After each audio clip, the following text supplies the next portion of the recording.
Chapter 499. This humble one is doing very well. Lei Qiusheng finally regained some clarity after hearing the old eunuch's call. However, he felt an inexplicable sadness in his heart. No matter how he viewed himself, the current rotten situation had become a mess that was difficult for him to clean up. This was especially true after Lin Yuan revealed his ambitions. Lei Qiusheng was in a state of panic and had taken many remedial measures. However, the more he did, the more mistakes he made, which led to the current situation. Even though Lei Qiusheng knew that as long as he had enough time to deal with the south, even if Lin Yuan completely took over the north, he would still have the strength to fight.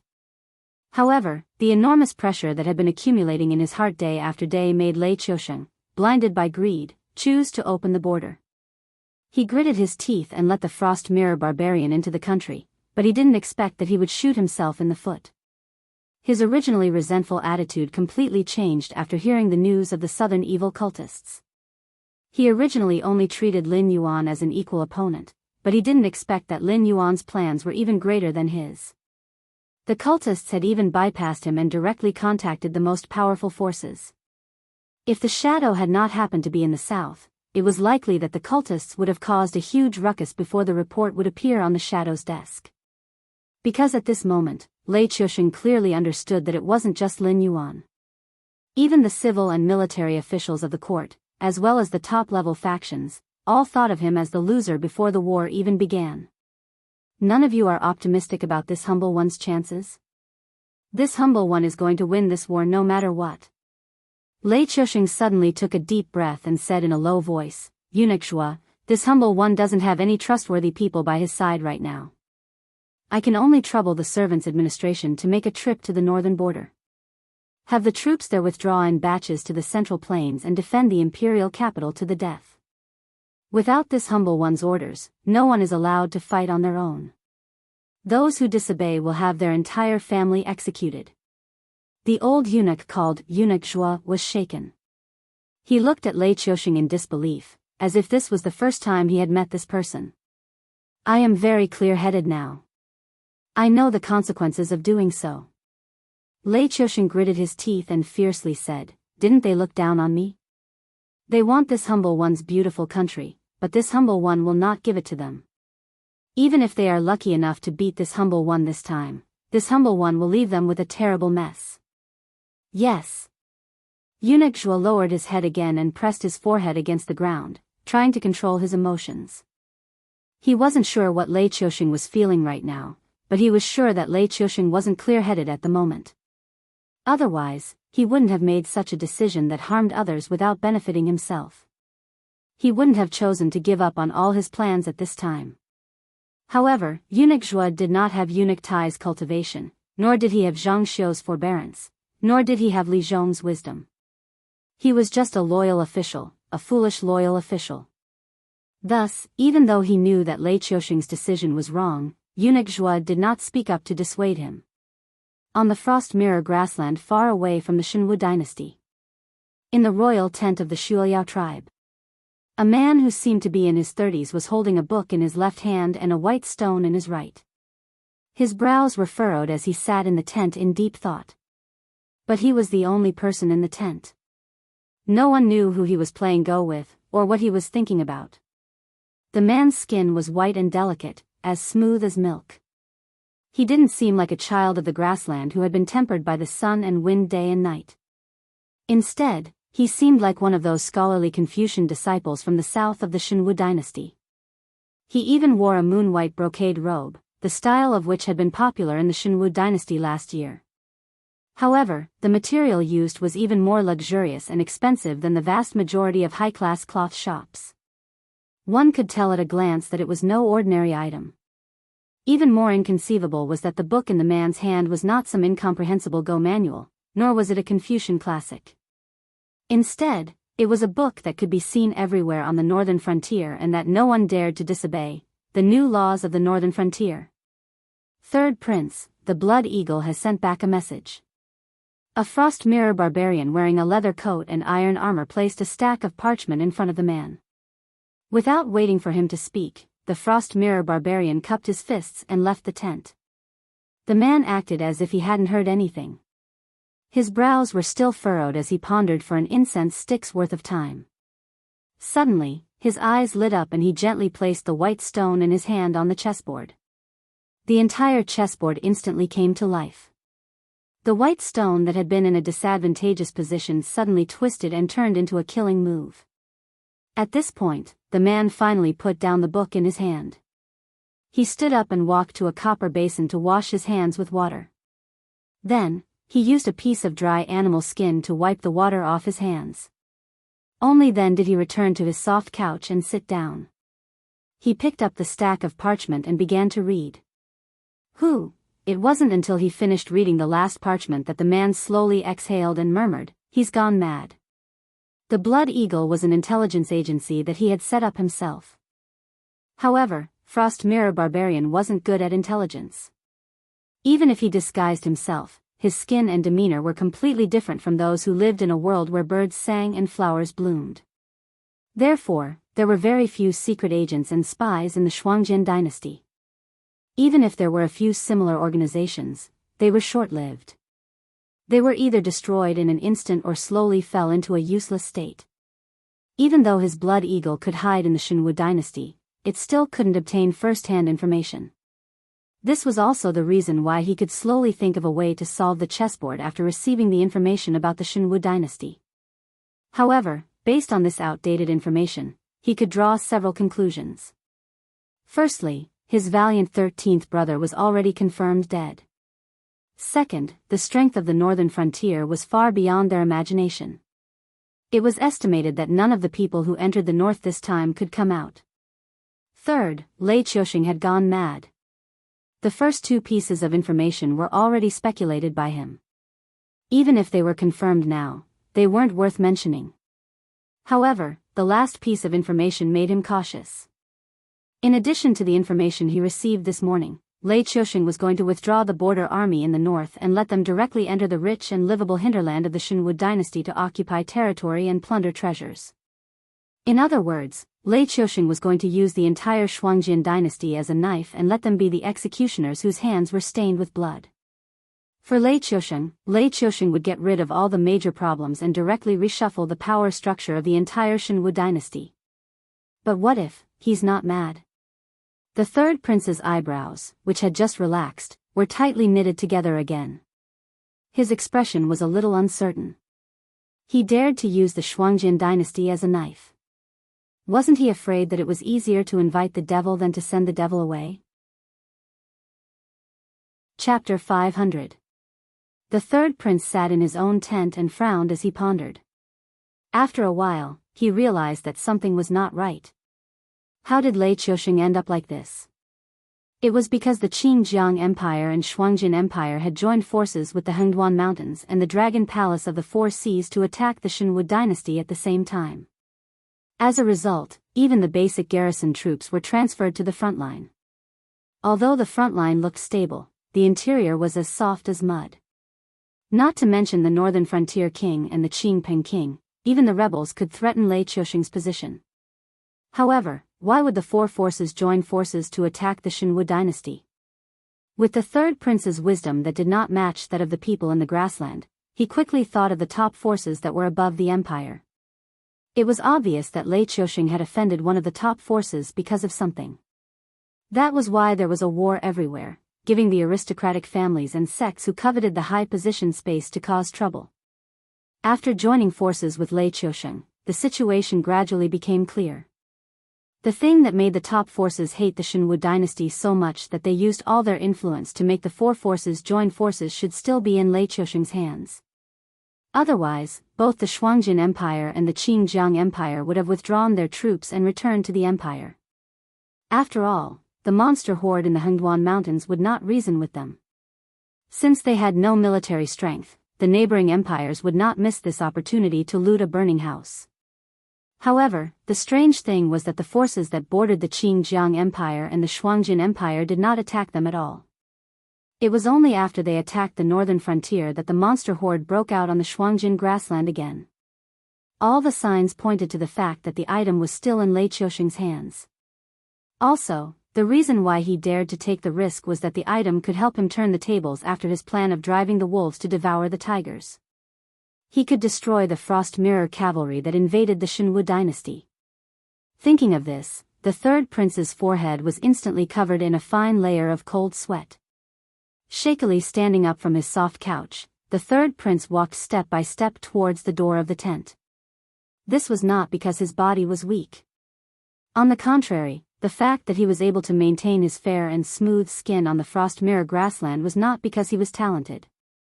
Rather, it was because the third prince had cultivated at a terrifying speed since he was a child. He was only in his 30s, but he had already reached the Heaven Star realm. With his stellar energy protecting his body, he was naturally impervious to the cold wind. In terms of cultivation alone, the third prince was probably the strongest of the Frost Mirror Khagan's many sons. Unfortunately, leading an army into battle did not depend on the cultivation of the general. There were many other factors that had to be considered. Although the third prince was not inferior to the 13th prince in terms of strategy and adaptability, the third prince was not inferior to the 13th prince in terms of motivation, morale, and courage. Therefore, the 13th prince was Badalu, and the third prince was just the third prince. Your Highness, why are you? The two Bloodspan knights in charge of guarding the tent paled when they saw the third prince walk out of the tent. On the Frost Mirror grassland, where the 13th prince's fate was unknown, the third prince could not become the first successor of the Bloodspan tribe. However, the cunning third prince controlled the Blood Eagles. With the cunning of a fox and the eyes of an eagle, the third prince was practically the brain of the entire Bloodspan tribe. He spent most of his time in his tent, processing the intelligence reports from the Blood Eagles and formulating a plan of action for the Bloodspan tribe. Unless something major was about to happen, the third prince rarely left his tent. After all, the intelligence reports were already outdated. If he did not check them in time and did not react in time, the entire tribe might be plunged into an unknown and desperate situation that concerned the survival of the tribe. The third prince looked at the guards with a pale face and said in a low voice, "This matter is of great importance. It is not convenient for me to meet with my father directly. I can only trouble you to go first and tell my father that no matter what he is doing, he is to postpone everything and wait for me. Just say that, our Reflection Frost dynasty is in grave danger. If we don't handle this matter properly, not only the Bloodbath tribe, but all the other tribes on the Reflection Frost plains will be wiped out." What a guy. When the guards heard this, their faces instantly paled. The third prince never spoke without thinking. Now that he said this, it meant that a great disaster was about to happen on the Frost Mirror grassland. The guards did not know that the exhausted Shinwu dynasty would not be able to stop the Shuangjian dynasty from taking the imperial capital now that the army had moved out in full force. However, the third prince was never one to speak empty words. Many people even respected the third prince with titles such as prophet or sage. This was because the things that the third prince had predicted over the past 10 years were all reflected in the time and place that he had predicted. Yes, I will go and see the great Khan now. After all, the third prince's guards were the brains of the Bloodspan tribe. Although they only had the title of a guard, their status was not inferior to the generals other than the princes. As long as they reported to the great Khan, they would be able to see him. Also, the third prince turned to look in the direction of the Shinwu dynasty and said with a dark face, "We have to be prepared for both sides. My father has always favored the 13th prince, but it seems that he has died on the northern frontier. I am worried that my father will send troops out in anger and destroy all the tribes on the Frost Mirror grassland. Find a group of trustworthy people and inform the chiefs of the other tribes to come here for a meeting. Even if we have to force him, we cannot let my father continue this war." The guard trembled and his face paled, but his eyes flashed with determination. He said in a low voice, "Yes." Everyone knew that Shuangjian Khan favored the 13th prince. However, they were both Shuangjian Khan's sons. How could the third prince, who was the most talented and the wisest, not be interested in Shuangjian Khan's throne?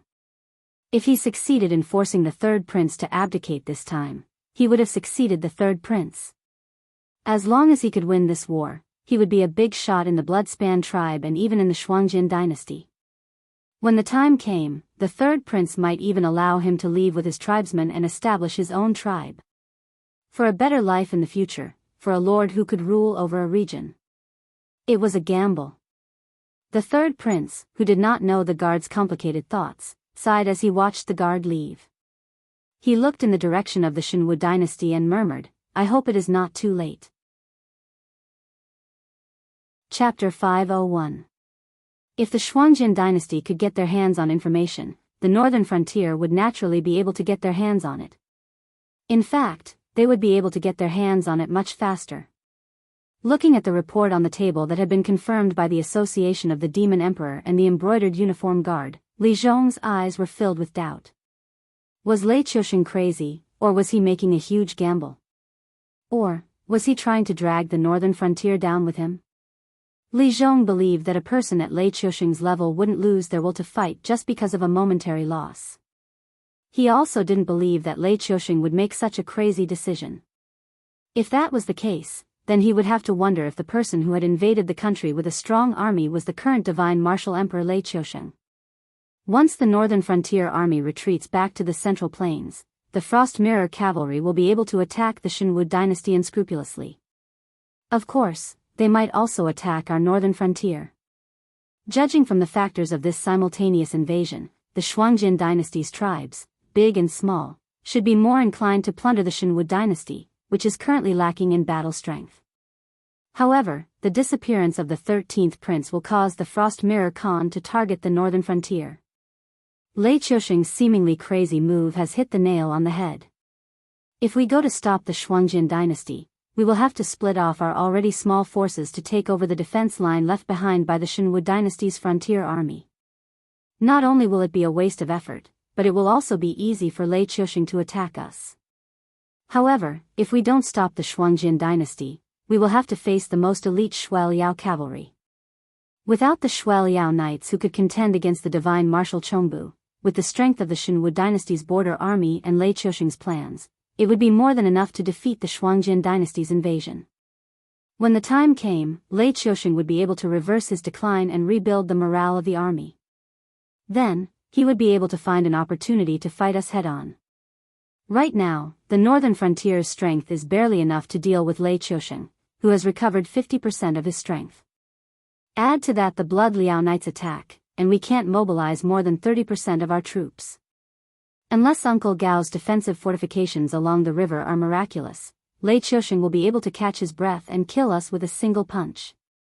Li Zhong muttered to himself. His eyes gradually regained their clarity. He said coldly, "What a Lei Qiusheng."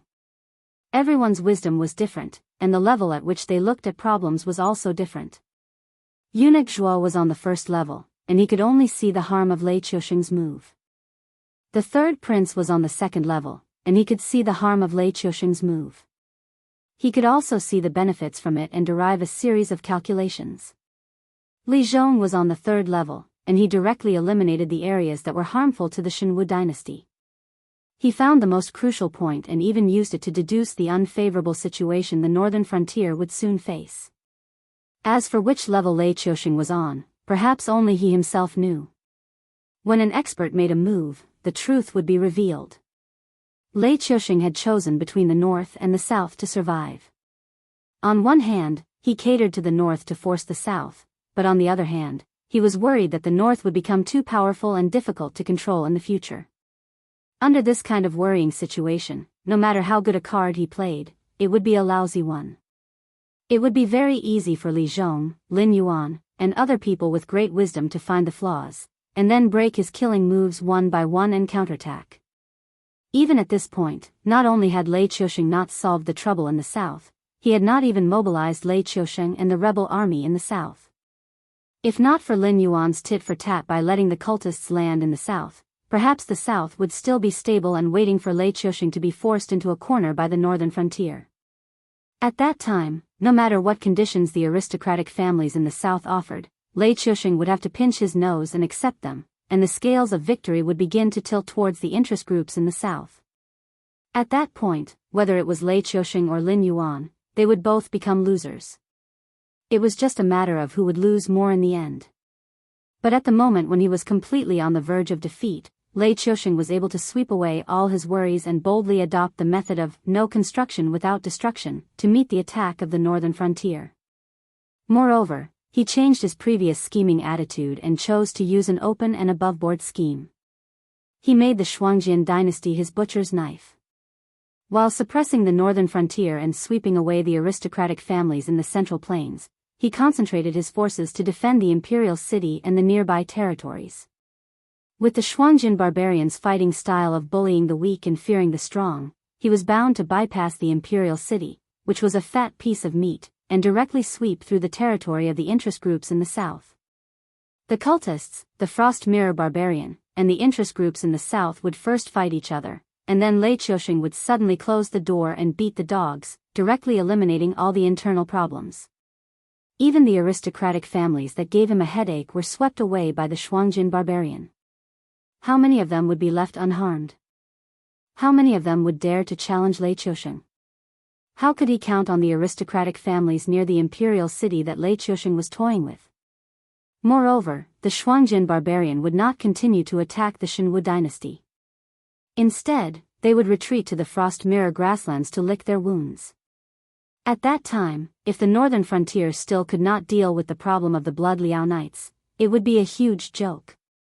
Should he take this move or not? For the first time, Li Zhong felt that the wisdom he was so proud of was actually useless at this moment. He realized that compared to ambitious and ruthless characters like Lei Qiusheng and Lin Yuan, he lacked the most crucial thing, courage. He did not want to waste his energy fighting the Shuangjian dynasty, but he also did not want to take the risk of Lei Qiusheng rebuilding his confidence. At this moment, he did not know what to do. "Your Highness, battle report." A guard strode into Li Zhong's office and placed a battle report on Li Zhong's desk. Li Zhong tore open the wax seal on the envelope and took out the letter. His face immediately turned ashen as if he had eaten a fly. While he was still making preparations, Lei Qiusheng had already begun to move. At present, most of the northern border army had been wiped out, and the rest were fighting as they retreated toward the Central Plains. After all, these border armies had been stationed at the border for many years and had encountered the barbarians of the Shuangjian dynasty more than once or twice in the wilderness. While they might not be evenly matched, they would not be routed so quickly. This is troublesome. This is really troublesome. Li Zhong felt his temples throbbing with pain. Lei Qiusheng had actually played a dirty trick right in front of them. According to Li Zhong's usual logic, Lei Qiusheng's orders would be delivered to the border by trusted officials, and then the border army commanders would have to verify the authenticity of the orders before destroying the fortifications and slowly retreating to the vicinity of the imperial capital. But just as he received news that Lei Qiusheng was cutting off all means of retreat, the border army had already moved. What did this mean? It meant that Lei Qiusheng had given the Northern Frontier Intelligence Agency a vicious slap to the face. Chapter 502. Lei Qiusheng's order had already bypassed the intelligence system of the northern frontier and reached the border army. He pretended to be in the servants' administration just to confuse the intelligence agency of the northern frontier. He wanted Li Zhong and the others to think about it for a while when they received the message. Then he would take advantage of the time to mobilize the border army. In this way, no matter how fast the northern frontier's response was, it would be a joke. Because the border army had started to retreat in an orderly manner. Could the northern frontier attack the border army under the pressure of the Shuangjian barbarian and cut off their retreat? If the northern frontier really had that kind of strength, how could they be forced to this step? At the same time, it was also a challenge. How many troops do we have left? Li Zhong looked up at the guard who didn't have time to retreat, looking very gloomy. The guard thought for a while and said bitterly, "The main force of the southern expedition is in the border army to carry out the plan of the Great Wall. Some of them are in the north to clean up the rebels or to entangle the Frost Mirror barbarian who got separated from the main force. The Falling Star army is now surveying the terrain near Wei River City, preparing to build a position to resist the naval attack of the Shenwu dynasty. The subhuman army is fighting with the demon beasts, so some of them are scattered in the forests. It's hard to gather them in a short time. If your highness wants to mobilize the troops as soon as possible, only the northern army hasn't been mobilized yet." Li Zhong was now a criminal. Without Lin Yuan's permission, the 100,000 guards of the prince's mansion were not allowed to leave Shunning City. They had already made a mistake once. If they made another mistake, no matter how good Li Zhong's reputation was, no one would be able to keep his head. Luckily, the northern army in the northern frontier could be mobilized, though the guards couldn't be mobilized. Li Zhong thought for a while and scolded with a smile, "Mobilize the northern army? Then it's better not to do anything." The northern battlefront army, which had just been expanded twice, was disbanded recently. Those experienced soldiers were all sent to the front line. Even the soldiers we lost in the rebellion of the 3 cities were sent from the northern battlefront army. Do you think they still have people? Well, the guard touched his head and smiled. Even so, they are one of the 3 armies in the northern frontier. They can spare 100,000 soldiers, can't they? Your Highness, you think too much. He could tell that this prince didn't care about his own life at all. He knew that this was a job that would cost him his head, but he still wanted to take the 100,000 guards out and wrestle with the border troops of the Shenwu dynasty who had retreated back to the Central Plains. Li Zhong shook his head helplessly and smiled bitterly. The northern army can't even gather 600,000 soldiers, and they have to be stationed in different places in the northern frontier. It's a chaotic time. Who knows how many demons and monsters are going to cause trouble? Almost all the bright gown guards are going to fight with the army. The local troops and the Association of Demon Kings can't suppress the northern frontier. Besides, Li Zhong stopped abruptly. He waved his hand and said, "Anyway, the northern army can't be mobilized. Within 4 hours, you have to bring me at least 100,000 soldiers. Otherwise, the guards of the royal palace will go out to fight. Even if we can't kill all the border army of the Shenwu dynasty, we have to try our best to wipe them out." As soon as he finished speaking, Li Zhong's face was so gloomy that it was about to drip water. Some words couldn't be heard by a mere guard. The northern frontier wasn't a paradise where everyone was united. There was a lot of blood hidden under the peaceful land. Various factions wanted to take advantage of this opportunity to fight for enough benefits for themselves. Although they had all given up on the position of the actual ruler under Lin Yuan, this did not mean that they were pure of heart and did not care about anything. It was like the aristocratic families that depended on the Northern Territory Chamber of Commerce to survive. How could the Qiao family and the Shui family be compared with the other aristocratic families? Although the forces that depended on the northern frontier were controlled by the factions and wouldn't think about being the leader, they would take this opportunity to suppress and scheme against each other because of their irreconcilable hatred. Even if they were punished afterwards, they would still do it. These actions were the same as the forces that rebelled in the Shenwu dynasty. It was just that they didn't have the resources and strength to stand on their own in the northern frontier. They could only drag down the forces of the other factions and try their best to eliminate more forces to increase their own speaking rights. Usually, the northern frontier looked peaceful on the surface.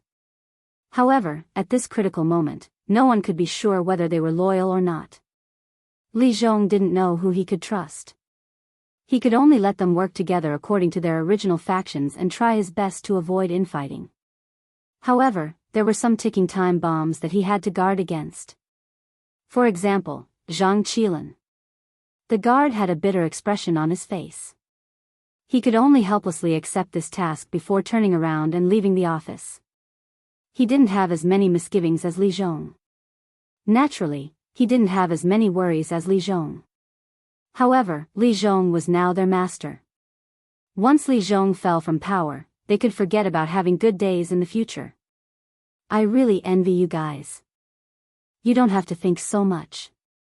Li Zhong looked at the guard who was gradually walking away and shook his head with a bitter smile. However, a moment later, Li Zhong's face returned to its cold and indifferent expression. However, a trace of madness appeared in his eyes. Didn't you, Lei Qiusheng, want to play an open scheme with us and turn the area around the imperial capital into a place where anyone who touches you will have to stab their hands with blood? This old man doesn't believe in this evil. While you're organizing a defensive position, this old man will do his best to eliminate the effective forces in your hands and let those Shuangjin barbarian people bleed first. Let's see if you can still sit still on the fishing platform. Li Zhong's strategy wasn't weak. However, he didn't have Lei Qiusheng's boldness. However, this didn't matter. Even a rabbit would bite when cornered. If he couldn't find a way to deal with Lei Chuxing's open scheme with his own courage, then he might as well give up on his reasoning and use an absolutely bold and crazy strategy. In any case, Lei Chuxing dared to act as if he was going to drag the northern frontier down with him. How could the northern frontier not dare to accept this? However, on the surface, Lei Chuxing wanted to drag the northern frontier down with him. However, he still had a trump card in his hands. It didn't matter even if he didn't achieve the desired effect. In any case, Lei Chuxing was extremely confident that he would still be the ruler of the Xinwu dynasty. He wouldn't become a speck of dust in the long river of history because of a small disturbance. However, Li Zhong's crazy response was just a risky move. To put it bluntly, it was just a bluff. In his heart, he really did have some thoughts of dragging Lei Chuxing down with him. Chapter 503. But it doesn't matter. After all, I still have the Dragon King behind me. The madness in Li Zhong's eyes gradually subsided. Lei Chuxing had some unknown trump cards in his hands, but how could Li Zhong not have any trump cards in his hands? The situation had already become so dangerous, but Lin Yuan didn't show any signs of panic. He didn't even have the intention to recall the army in the south back to the northern frontier to fight together. That must be because Lin Yuan still had other cards that he hadn't played yet. Li Zhong knew his position, so he also knew that no matter how much power Lin Yuan gave him, he was still a puppet. And no matter how much a puppet struggled, it was still within the scope of Lin Yuan's ability. As long as Li Zhong wasn't stupid enough to cancel Lin Yuan's original arrangements and order all the troops in the northern frontier to die, then Lin Yuan would still be able to clean up the situation. There was indeed only one ruler in the northern frontier, but Li Zhong, as the king of the northern frontier, still had a lot of power in his hands. In addition, Lin Yuan deliberately molded Li Zhong into a positive figure who always thought for the common people. Anything that was beneficial to the people in the northern frontier would be credited to Li Zhong. The dirty work was basically done by people like Luo Su, Shi Dong, and Xia Xiu. This was because Lin Yuan was very clear that the law of the jungle could be absolutely observed in the Hengduan Mountains. But outside the Hengduan Mountains, when dealing with these people, he had to consider everyone's feelings from all aspects. For example, those capable officials who had real talent, hated war, and could really bring benefits to a region would definitely not be willing to serve under a warmonger like Lin Yuan. After all, Lin Yuan's actions were completely different from the ideals they had molded since childhood. Naturally, they wouldn't favor him, but the development of the northern frontier couldn't be done without them. Therefore, Li Zhong appeared. With Li Zhong as the leader, it was a completely different matter. Not just the people on the northern frontier, even the arrogant sages of the Confucian sect mentioned the reforms on the northern frontier. Even though they knew that they were growing on the corpses of the noble families and sects, they did bring benefits to the people. They even removed the opportunity for the noble families and sects as middlemen to suck the wealth of the people. The people received benefits, and so did the income of the rulers. Therefore, no one could go against their conscience and say that the reform of the northern frontier was a strategy to bring chaos to the country. Even though they all knew that the reforms and laws at the northern frontier were all made by Lin Yuan, the exotic beast, they still couldn't believe it. However, since Lin Yuan wanted to give the credit to Li Zhong, these humans agreed to it. They were willing to be blind and not come out to refute. Naturally, there would be talented people who didn't see the twists and turns in the process who came to the northern frontier.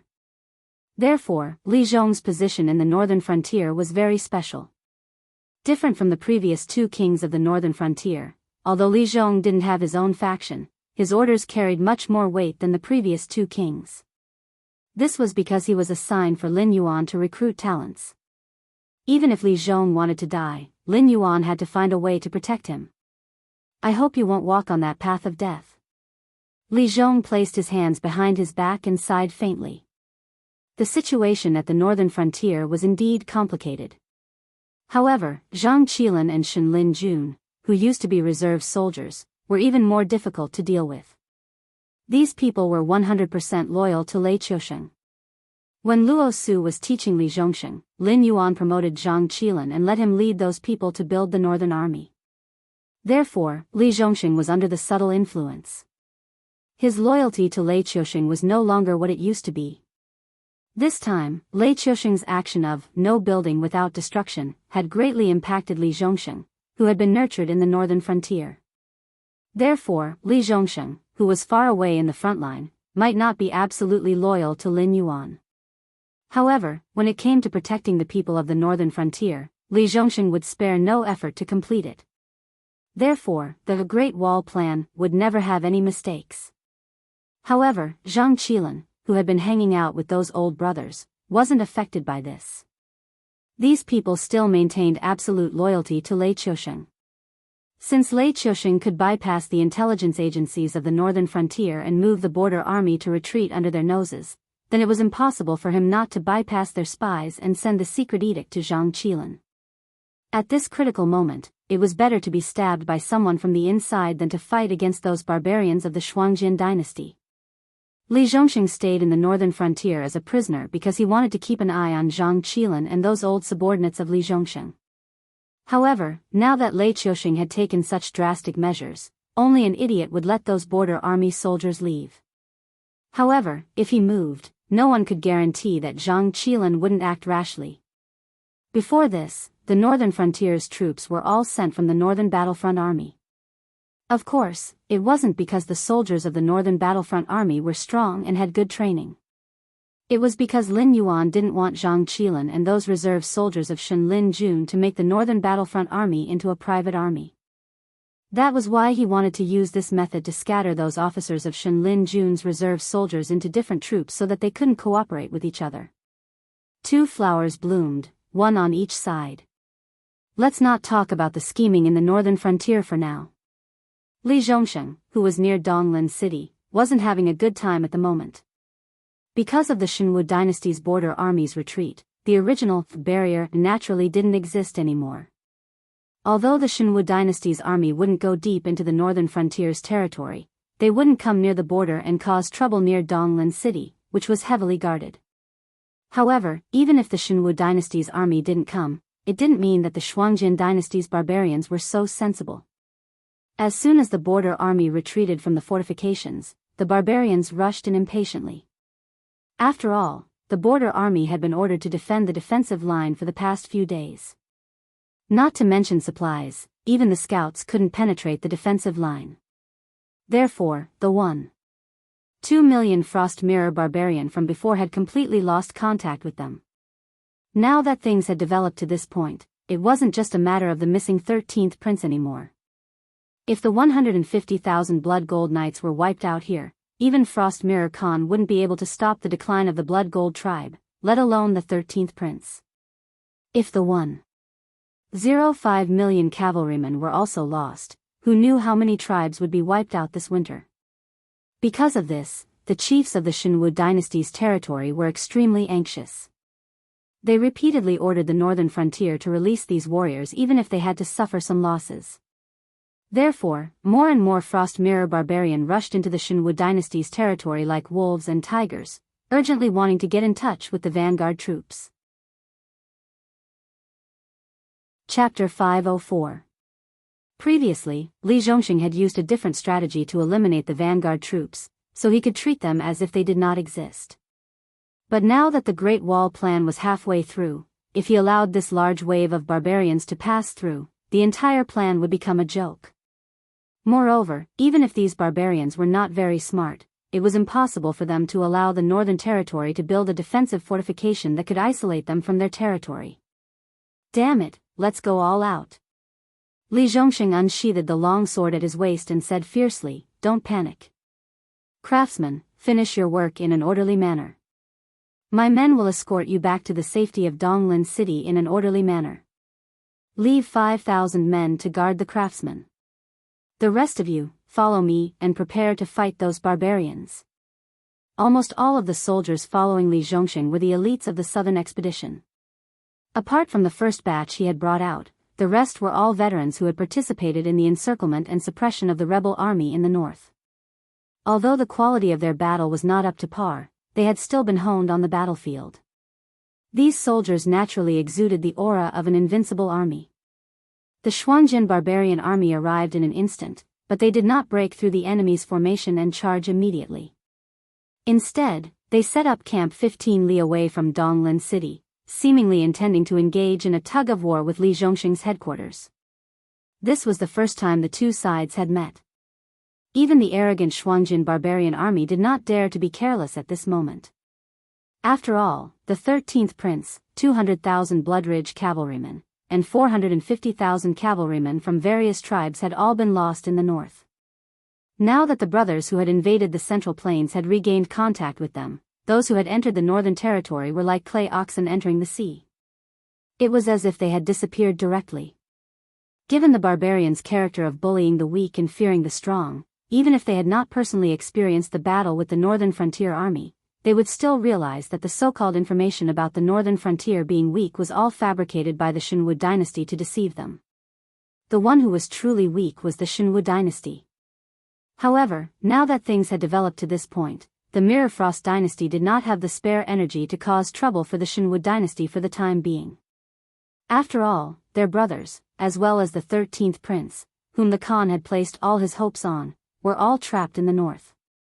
If this matter was not handled properly, the Mirror Frost Khan would be enraged, and countless heads would roll. Both sides had merely set up a battle formation and were facing each other. Unexpectedly, neither side had any intention of taking the initiative to attack. The first day slowly passed by in this kind of stalemate between wanting to say something but hesitating to do so. It was not until noon of the second day that a rider came out of the Shuangjin dynasty's military tent, claiming to be the messenger of the Khan of Frost. Li Zhongxing's camp was built behind the cement wall. Because the fortification had just begun construction, even with the help of cement, it was impossible to complete it in a short period of time. Moreover, this fortification was only outside Donglin City and had not yet been connected to the planned cities. Naturally, the Shuangjin barbarian did not know that this was the wall of despair that they would encounter in the future. It was just a temporary fortification built by the Northern Frontier Army. The ranger in charge of guarding the place held the so-called messenger on the ground and carefully searched him. After making sure that he did not carry any weapons, he was escorted into the main camp to meet with Li Zhongxing. After entering the commander's tent, the messenger did not mock Li Zhongxing with a sneer on his face. Instead, he cupped his fist with a solemn face and said in a deep voice, "I am Kai Teng, the young chief of the Green Carp tribe in the Frost Mirror grassland. Greetings to all the generals." The moment his voice fell, all the generals in the commander's tent looked at each other in dismay. Then, their eyes fell on Li Zhongxing's face at the same time. It was said that the Shuangjin barbarian was rude and unreasonable. But now, this messenger had changed his usual behavior. There must be something fishy going on. "I am Li Zhongxing, the commander of the southern expedition in the northern frontier." Li Zhongxing sat on the tiger-skin chair, looked down at Kai Teng and said in a deep voice, "The Shuangjin dynasty started the war without declaring war. First, they attacked our northern frontier territory. Now that the army is here again, the young chief has changed his usual behavior. This is really confusing." Hearing this, Kai Teng blushed. He cleared his throat and said, "There is something you don't know, Marshal Li. Our Shuangjin dynasty was deceived by a scoundrel. We didn't know that the northern frontier and the Shenwu dynasty had broken off relations. That's why we attacked the northern frontier territory. I'm sure you also know that our Shuangjin dynasty and the Shenwu dynasty have been at war for more than half a year. When we suddenly saw a hole in our border, we naturally wouldn't let go of this opportunity." Kai Teng's words weren't nonsense. After all, the northern frontier belonged to the Shenwu dynasty. Although the Frost Mirror barbarian clearly came for the northern frontier, they didn't penetrate the northern frontier, let alone enter the territory of the northern frontier. In addition, the Frost Mirror barbarian had come for the Central Plains. So, if they braced themselves and said that they came to attack the Shenwu dynasty, no one could say anything about it. "Oh." Li Zhongxing suddenly understood and raised his head. He smiled and said, "Young chief means that you attacked the wrong people?" Yes, that's what I meant." Kai Teng's face was still red, but it wasn't clear whether it was due to excitement or embarrassment. Li Zhongxing's face suddenly darkened. He said in a strange tone, "Young chief is so sure of this statement. Do you think that I and everyone else are fools?" If our northern frontier army entered the Shuangjin dynasty and killed, and then we told you that we were actually going for the demon beasts in the Hengduan mountain range, would you believe us? As soon as he finished speaking, the generals in the tents suddenly burst into laughter. Kei Ting's face became even redder. After all, they had all watched the Shuangjin barbarian invade the north. They didn't even look at them, who were disguised as the Shenwu dynasty's troops, and directly rushed to the northern frontier. If the Shuangjin dynasty really came for the Shenwu dynasty, how could they let go of the cities and troops in the north? Donglin's city was intact, and they were unharmed. This was a ruthless slap to the Shuangjin dynasty's face. This is not the same. Kei Ting's face alternated between green and red. He whispered, "Your northern frontier army can directly enter the Hengduan mountain range. Why do you need to use our frost mirror grassland?" Li Zhongxing smiled and shook his head. He mocked, "Then why can't your frost mirror cavalry gather their forces and directly attack the central plains and take over the imperial capital? Why do you have to divide your forces to attack our northern frontier territory? You can divide your forces, but can't we?" Kei Ting's chest rose and fell violently. He stared fiercely at Li Zhongxing, but he couldn't spit out a single word. In terms of sharp tongues, even 100 of him wouldn't be a match for these people. But now, he had to lower his head. Chapter 505. You're being bullied to this extent and you're still not angry? As Li Zhongxing mocked Kei Yan, his eyes flashed with a sharp light as he began to secretly plan. The Shuangjin dynasty hasn't changed much, but they also have experts on their side. They know that Lei Qiusheng wants to use them to clean up the families and sects of the Shenwu dynasty and suppress us at the same time. When the matter is almost done, Lei Qiusheng will make his move. At that time, those Shuangjin barbarian in the south of the Shenwu dynasty won't be able to come out. Therefore, they can only set their sights on the northern frontier, hoping to liberate their forces from our side and ensure that the Shuangjin dynasty won't be greatly damaged by Lei Qiusheng's scheme. After all, after this matter is over, many forces will want a share of the profits. Suddenly, Lin Yuan's voice interrupted Li Zhongxing's contemplation. Li Zhongxing looked around and didn't see any signs of Lin Yuan's existence. He then heard Lin Yuan say, "I'm talking directly to you through my consciousness, so only you can hear my voice. You don't need to find out where I am. Just deal with the matter at hand and try to stall for time. Wait for our people to kill the Frost Mirror barbarian in the northern frontier, but don't deliberately cause a conflict." With Lin Yuan's support, Li Zhongxing's thoughts inexplicably calmed down. Clearing his throat, Li Zhongxing said with a smile, "Young clan leader, you don't need to take it to heart. I'm just complaining. If it were you, young clan leader, you wouldn't easily swallow this resentment after being beaten up for no reason, right?" "Yes, I don't know what request Commander Li has. Please tell us. The Shuangjin dynasty will do our best to satisfy you." Seeing that Li Zhongxing was giving him a way out, even though Kei Ting had been humiliated to the point of wanting to die, he had no choice but to pinch his nose and agree. However, this time, Kei Ting emphasized the words reflection of the Frost dynasty. He wanted to remind Li Zhongxing that he was not alone. There were still millions of reflection of the Frost cavalry outside. If the two sides could not come to an agreement, they would have to fight. If the two of them had a normal conversation, Li Zhongxing might have to think twice before bargaining. However, with Lin Yuan's support, Li Zhongxing no longer had any desire to negotiate. This was because Lin Yuan never intended to give him any face from the beginning. In the end, they would still have to fight. After pondering for a moment, Li Zhongxing's lips curled up slightly. He smiled and said, "Young clan leader, you're too polite. I'm just a commander. Even if I want to negotiate, I'm not qualified. How about this? Young clan leader, go back and rest for 2 days. I'll quickly send a letter to the Northern Frontier Mansion and let the king of the Northern Frontier count the casualties before coming back to talk to young clan leader." Although Kei Yan was smiling, he was cursing in his heart. Of course, he knew that Li Zhongxing's rank wasn't high enough to negotiate with them. However, as one of the 3 commanders of the Northern Frontier, Li Zhongxing's words still carried a certain amount of weight on the Northern Frontier. More importantly, Li Zhongxing and his men were currently at the pass. As long as he didn't agree, his brothers trapped in the north wouldn't be able to come out. They wouldn't even be able to send in supplies. Who knew how many people would die in these 2 days? Licking his lips, Kai Yan asked tentatively, "Commander Li, I came here with sincerity. However, I don't see any sincerity from your side. How about you open a path and let the warriors of the Shuangjin dynasty who mistakenly entered the northern frontier return home?" Humph. Almost instantly, Li Zhongxing heard 2 cold snorts. One voice came from Lin Yuan, and the other voice came from a middle-aged scholar in a gray robe in the tent. The middle-aged scholar cupped his fists toward Li Zhongxing, then looked at Kai Yan with a gloomy face and said in a cold voice, "Warriors? Those barbarians may seem like warriors to you, but in the eyes of the northern frontier, they are complete sinners. This young master, your Shuangjin dynasty wantonly invaded our northern frontier, committing all kinds of crimes.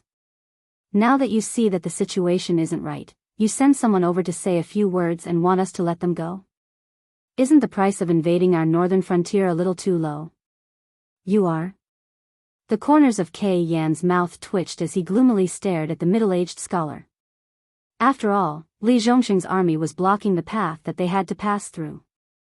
No matter what, he was a mountain that could not be bypassed. The Shuangjin dynasty did not want to waste their military power in such a meaningless place, so they naturally had to say all they could. However, if it was someone else who came to talk to him, he would not be so good-tempered. If it were not for the fact that this middle-aged scholar was Li Zhongxing's subordinate, he would have already brandished his blade and cut him down. "Qin family of Taizong, Qin Zifang." The middle-aged scholar coldly stared back at Kai Yan without the slightest hint of panic in his eyes. Qin Zifang was a traitor on the side of the aristocratic families during the rebellion of the 3 cities. He might not be first-rate in terms of cultivation or strategy, but his insight was unparalleled. From the moment the northern frontier prince's residents began to carry out military orders, he understood one thing: Lin Yuan had no intention of letting go of the Shuangjin dynasty's cavalry that had entered the northern frontier. In other words, Lin Yuan's original intention was to completely fall out with the Shuangjin dynasty. With such a style, either Lin Yuan was not worried about the Shuangjin dynasty's revenge, or he had something that could threaten the Shuangjin dynasty. Coupled with Li Zhongxing's current attitude, how could Qin Zifang, who had already seen through everything, not jump out and make his presence known in the eyes of the Dragon King? "Never heard of you. But then again, you don't have the right to talk to me." Kai Yan disdainfully shook his head and sneered, "Do you think that the Shuangjin dynasty is weak and easy to bully just because I say a few words? Do you really want us to break into this weak camp of yours and hold our swords to your necks before you're willing to talk?" The Shuangjin dynasty's soldiers were used to being rude. After Kai Yan finished speaking, he felt that he had finally vented the anger in his heart. Especially after he finished speaking, the generals in the tent no longer dared to say anything else, especially the more timid ones. At this moment, a thin layer of cold sweat had even seeped out of their foreheads. Seeing this scene, Kai Yan felt even more confident. After all, not wanting to lose manpower was one thing. The main reason the Shuangjin dynasty's army was willing to stop and negotiate with Li Zhongxing was because this army was at its peak and had an oppressive aura. Once the 2 sides started fighting, the Shuangjin dynasty's army might not be able to gain much of an advantage. But now, he realized that although the soldiers below were full of fighting spirit, the generals who made the decision might not have the courage to fight to the death with the Shuangjin dynasty. Clang! Before Kai Yan could feel smug for long, Li Zhongxing stood up from his tiger-skin chair and drew his personal guard saber.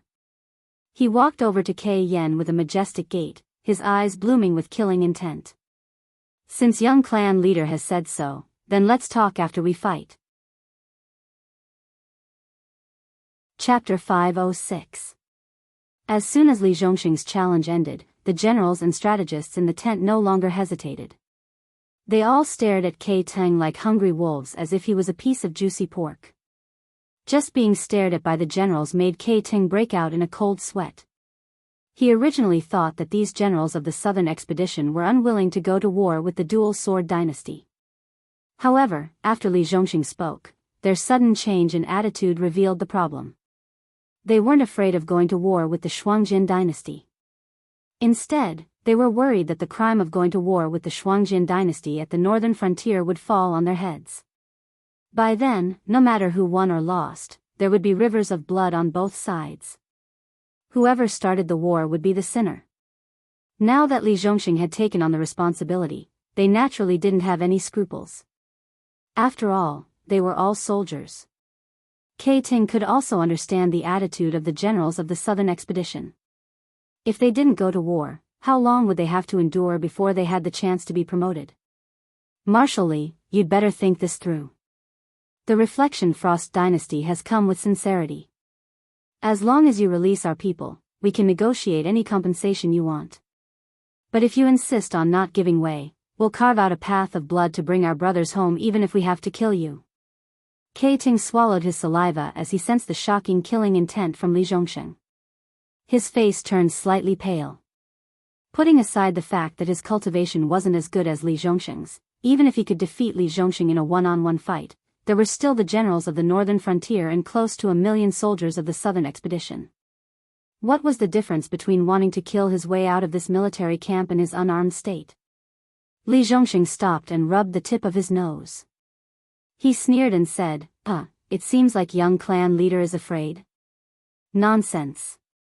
Kei Ting's face turned red again. He suppressed his voice and said, the men of the Shuangjin dynasty aren't afraid of anything. It's just a misunderstanding between us and the northern frontier. Now that we're willing to apologize, why must Marshal Li be so overbearing? Do you think Marshal Li will still have a good reputation if we fight? Clang. Li Zhongxing flicked the blade in his hand, pointing it straight at Kei Chen as he fiercely said, young patriarch, are you mistaken? Right now, it's the Shuangjin dynasty that's invading the northern frontier. I'm just protecting the country. I didn't send people to invade the Frost Mirror grassland to create friction. The Shuangjin dynasty was the one who started the war. Now, you're the ones asking for peace. Young clan leader can't be so naive as to think that we, the people of the northern frontier, have no temper, right? As soon as he finished speaking, the entire tent was filled with chaotic shouts of killing. The northern frontier was slightly better, especially the cities near the Central Plains. At the very least, they could be nourished by the Central Plains caravans. However, the living environment of the northern frontier wasn't much better than the Frost Mirror grassland. The only thing that could attract the caravans to bring all kinds of necessities to the northern frontier was a large amount of spiritual items and demon flesh. These were precious materials that were worth tens of thousands of gold taels in rich places. Therefore, if the people of the northern frontier wanted to survive, they had to learn how to identify all kinds of spiritual items from a young age. In the process of harvesting spiritual items, they had to fight demon beasts. Therefore, in terms of bravery and bloodthirstiness, the people of the northern frontier didn't lose to the people of the Frost Mirror grassland. Most of the people following Li Zhongxing were veterans of the southern expedition who had been trained from the northern frontier. The remaining veterans were also the first troops to follow Li Zhongxing. All of them had lived in the extreme north of the Shenwu dynasty. Facing the dangers of survival day after day had never moved these men. Was the Shuangjin dynasty trying to scare them by sending their cavalry in that direction? Hearing the incessant shouts of killing, Kei Shen felt a buzzing in his head. He didn't know where he got his quick wits from, but he gritted his teeth and roared, Marshal Li, I have to admit that your troops are brave, but as the marshal, aren't you being a little too reckless? The enemy of the northern frontier isn't the Shuangjin dynasty, but the Shenwu dynasty across the river. Li Zhongxing slowly raised his right hand. Only then did the shouts of killing stop. Gulp. Kei Shen swallowed, feeling his throat dry. He continued, I think, whether it's the king of the northern frontier or the Dragon King, neither of them wants to face the Shuangjin dynasty's troops while fighting the Shenwu dynasty, right? Continue to bicker with him. Drag it out for as long as you can.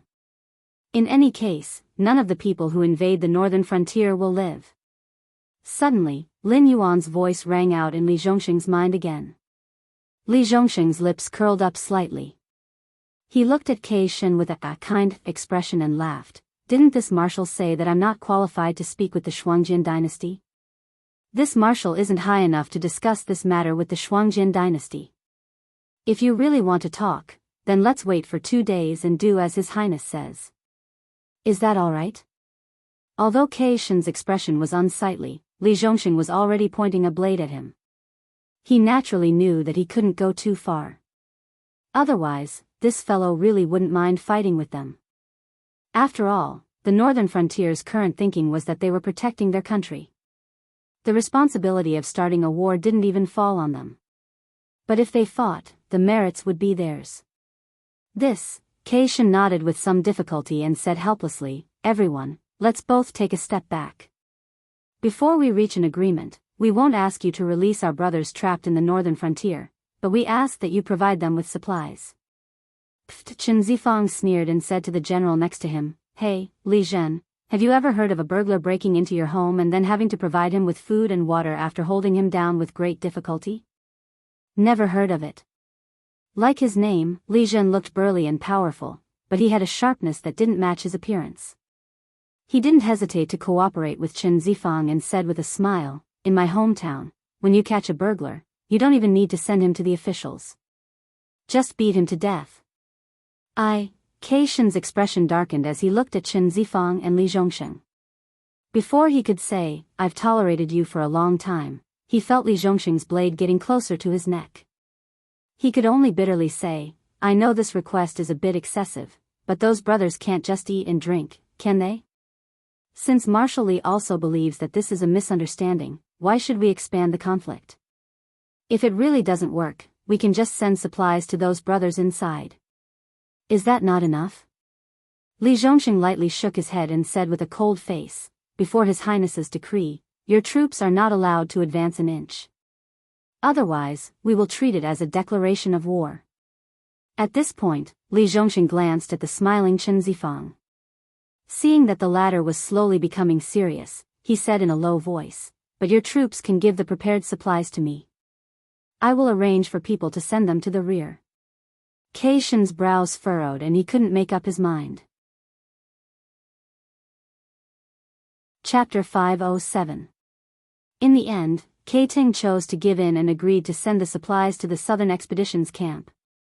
However, he also proposed to send some cavalry with good cultivation to transport the supplies.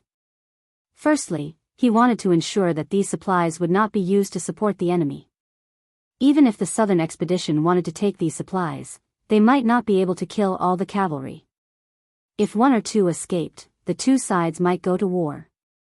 The consequences were not something Li Zhongxing could bear. Secondly, he wanted to see for himself the condition of the grassland warriors who had lost contact with the Shuangjin dynasty and see if they were still worth saving. After all, they were now asking for peace with the northern frontier. This was equivalent to exchanging real money for the warriors trapped in the northern frontier. It was similar to the trade of people within the Shuangjin dynasty. The attitude of the northern frontier was obvious. Kei Ting did not think that the northern frontier's appetite would be small. Even the extremely wealthy Bloodbath tribe would have to fork out a huge sum of money to exchange for the Frost Mirror cavalrymen, not to mention the tribes that the cavalrymen originally belonged to. According to the rules, the tribes that the cavalrymen originally belonged to would have to pay at least 40% of the cost.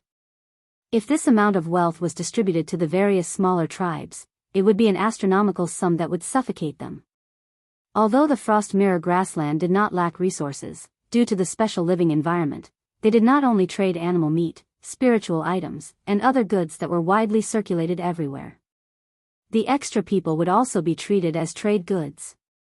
If their own tribe could not afford to raise them, they would be sold to other tribes that had more resources but fewer people. As for their status, it was not a problem that the original tribe had to worry about. As for the remnants of a defeated army, they were clearly not worth the Mirror Frost dynasty's investment. How cruel. The corners of Li Zhongxing's mouth twitched slightly. His eyes were somewhat hazy. As a future top military officer of the Shenwu dynasty, he naturally knew what Kei Ting's actions meant. However, this did not mean that he could understand Frost Mirror's barbaric actions. In his opinion, if his fellow soldiers and comrades had fallen into such a situation, he would choose to save those who might still be alive no matter what the price was. He would also try his best to send the bodies of the dead back to their hometown for a proper burial. Unlike Frost Mirror Man, who regarded his compatriots as a resource and only traded with them when he could gain benefits from it, Frost Mirror Man did. If they were in the same predicament one day, would they be disgusted by their fellow soldiers' actions?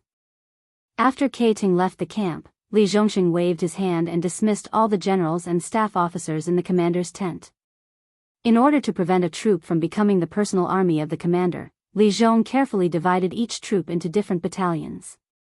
Every 10,000 men could form a battalion, and each battalion had a battalion commander, a deputy commander, and 3 staff officers. Including the mid-level and low-level officers, any battalion of the 3 armies of the northern frontier could almost snowball into a huge army without falling into chaos. Although the battalion commanders and deputy battalions were all outstanding graduates of the military school of the Northern Frontier Academy, their backgrounds were completely different. Some were grassroots generals promoted by Lin Yuan from poor families, while others were descendants of aristocratic families who had submitted to Lin Yuan. As for the staff officers, one was from the Demon Emperor Association, while the other 2 were guests of Li Zhongxing and Qin Hu of the Genie Guards. It could be said that each faction was stuffed into a battalion to check and balance each other. No matter what the characters and abilities of these people were, they all had their own factions behind them. Naturally, it was impossible for them to get along well. After all, everyone had their own interests. Only very few people would believe in feelings and loyalty. Of course, in order to prevent each faction from harming their comrades for their own interests, Li Zhongxing also adopted a system of punishment. For example, once disobeying orders, the battalion commander, deputy battalion commander, and 3 staff officers would not be able to escape. It was fine if it was impossible, but if anyone was determined to drag down the northern frontier, before facing the anger of Lin Yuan and Li Zhongxing, they would still have to wrestle with the other 4 big shots. Unless all 5 of them were determined to betray the northern frontier, just the difference in strength alone was enough to send those disloyal fellows to hell.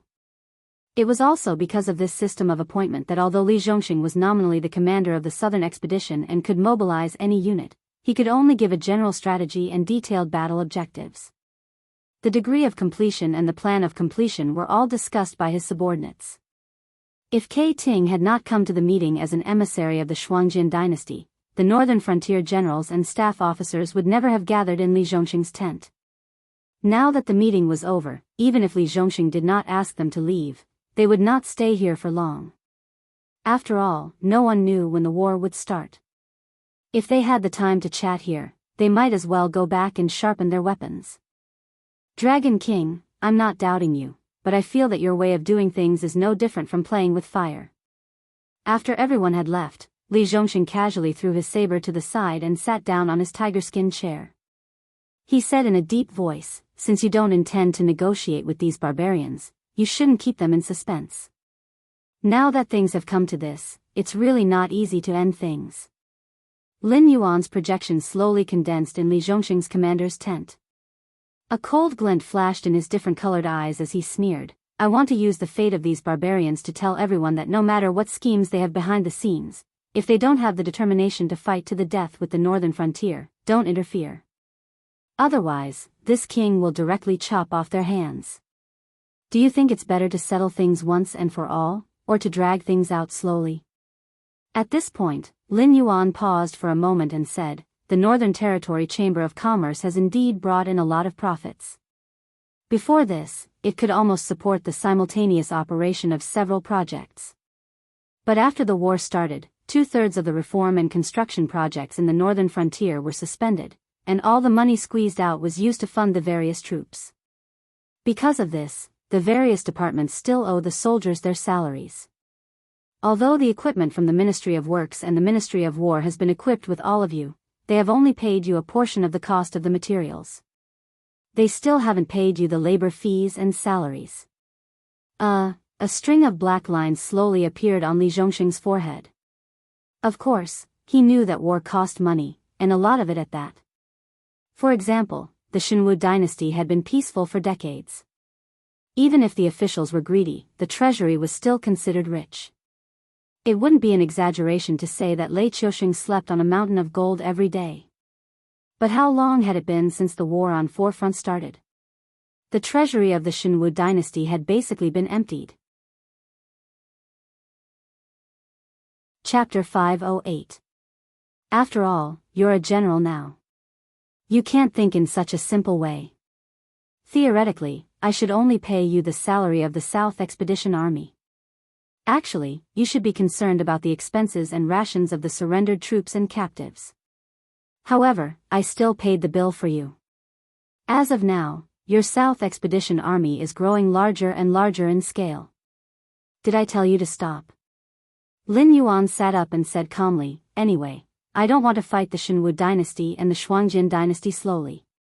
If you want to let these people go, you will have to fight at the front when the Frost Mirror Barbarian invades next time. Also, don't expect me to pay you a single cent outside of the establishment. The corner of Li Zhongxing's mouth twitched slightly. He held back the swear words that were about to come out of his mouth. He didn't have the national treasury of the Shenwu dynasty that had been peaceful for decades, nor did he have the terrifying beast that was the Northern Territory Chamber of Commerce. If he had to support an army of millions of people, wouldn't that be asking for his life? But Lin Yuan's attitude was very clear. He didn't want to fight this war. Whoever wanted to fight would pay. Li Zhongxing wanted to complain about this kind of rascal behavior, but he didn't know how to say it. After all, the Southern Expedition's military strength was several times greater than the establishment that Lin Yuan had given him. And as the work of cleaning up the Northern Territory continued, this number was still increasing. When the war was over, they would definitely be dealt with. But Li Zhongxing didn't want to be forced into a dead end because of this matter. Then if all 500,000 Frost Mirror Barbarian soldiers are lost at the northern frontier, how should we deal with it? Now that the Shuangjin dynasty has taken the initiative to beg for peace with us, it seems that they are prepared to bleed a lot. But not only did the Dragon King not give them face, his actions are no different from starting a war. If they really go to war regardless of everything, it will be no less than a disaster for our northern frontier. Li Zhongxing cupped his fist at Lin Yuan and said in a deep voice, am I right? Li Zhongxing, who was disgusted by Lei Qiusheng's action of abandoning the people in the Northern Territory, couldn't tolerate sand in his eyes now, especially after experiencing the good life of the people in the northern frontier. Li Zhongxing couldn't be said to be loyal to anyone now. The only thing he wanted to protect was the people in the northern frontier who had sacrificed everything for their livelihood. Lin Yuan said that he wasn't willing to go to war with the Shuangjin dynasty, but at the same time, he was provoking the Shuangjin dynasty. He couldn't figure out the meaning behind this at all, so he could only look at Lin Yuan with a confused gaze, hoping to get an answer. If Lin Yuan really decided to go to war with the Shuangjin dynasty at the critical juncture where the Shenwu dynasty was about to launch a counterattack against the northern frontier, then Li Zhongxing would summon those loyal to him to launch a military remonstrance even if it meant risking his life, forcing Lin Yuan to give up this bold idea that shouldn't have existed. The northern frontier alone was enough for them to digest for a long time. Not to mention that Lei Qiusheng still had the strength to spare. Even if he could kill Lei Qiusheng in one blow, the northern frontier wouldn't be able to take down the remaining central plains and southern territories. So Li Zhongxing is right. You still have room for improvement in strategy, but in terms of strategy, you're just a chicken. Lin Yuan looked at Li Zhongxing with pity, helplessly shaking his head, and explained, right now, we're not the ones fighting a war. I'd rather use these military funds to develop the northern frontier and even the entire northern territory than waste them on such meaningless things.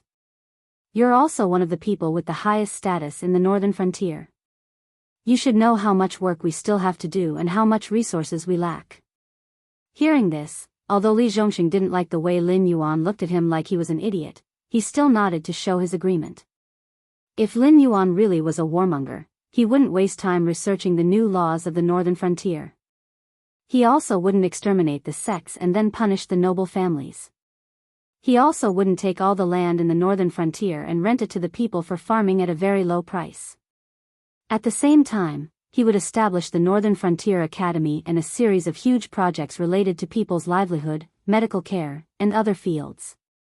Just by relying on the Northern Territory Chamber of Commerce, it wasn't impossible for Lin Yuan to cultivate the northern frontier into a war-loving land where everyone was a soldier. However, Lin Yuan's choice was to slowly develop and gradually reform. Every move might not be beneficial at the moment, but it would definitely be beneficial for the future.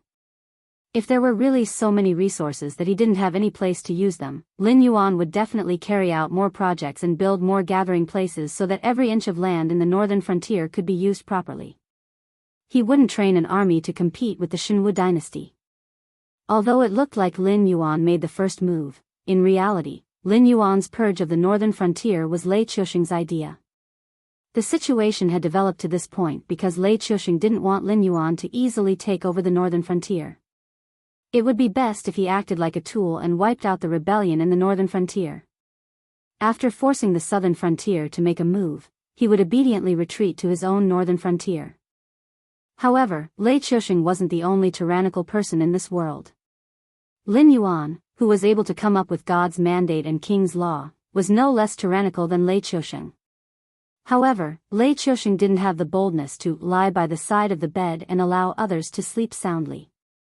From the beginning, he only wanted to use the northern frontier as a test subject for the reform, so that the hostility of those aristocratic families and sects would be transferred to us. However, now that the northern frontier is strong, Lei Qiusheng can no longer let us continue to grow. Once we take over the northern frontier, the speed of our development will definitely rise to another level. At that time, the extremely weak Shinwu dynasty might not be able to be destroyed at any moment, but the outcome would already be determined.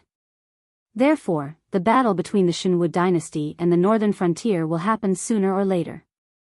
It's just a matter of waiting for us to be fully prepared before attacking, or Lei Qiusheng taking advantage of the fact that we haven't stabilized our footing yet. For an outstanding military strategist like me, Lei Qiusheng's actions weren't out of my expectations.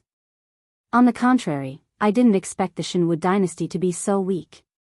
Therefore, I'm more and more worried about what kind of trump card he has in his hands. Under these circumstances, our own wishes don't matter at all.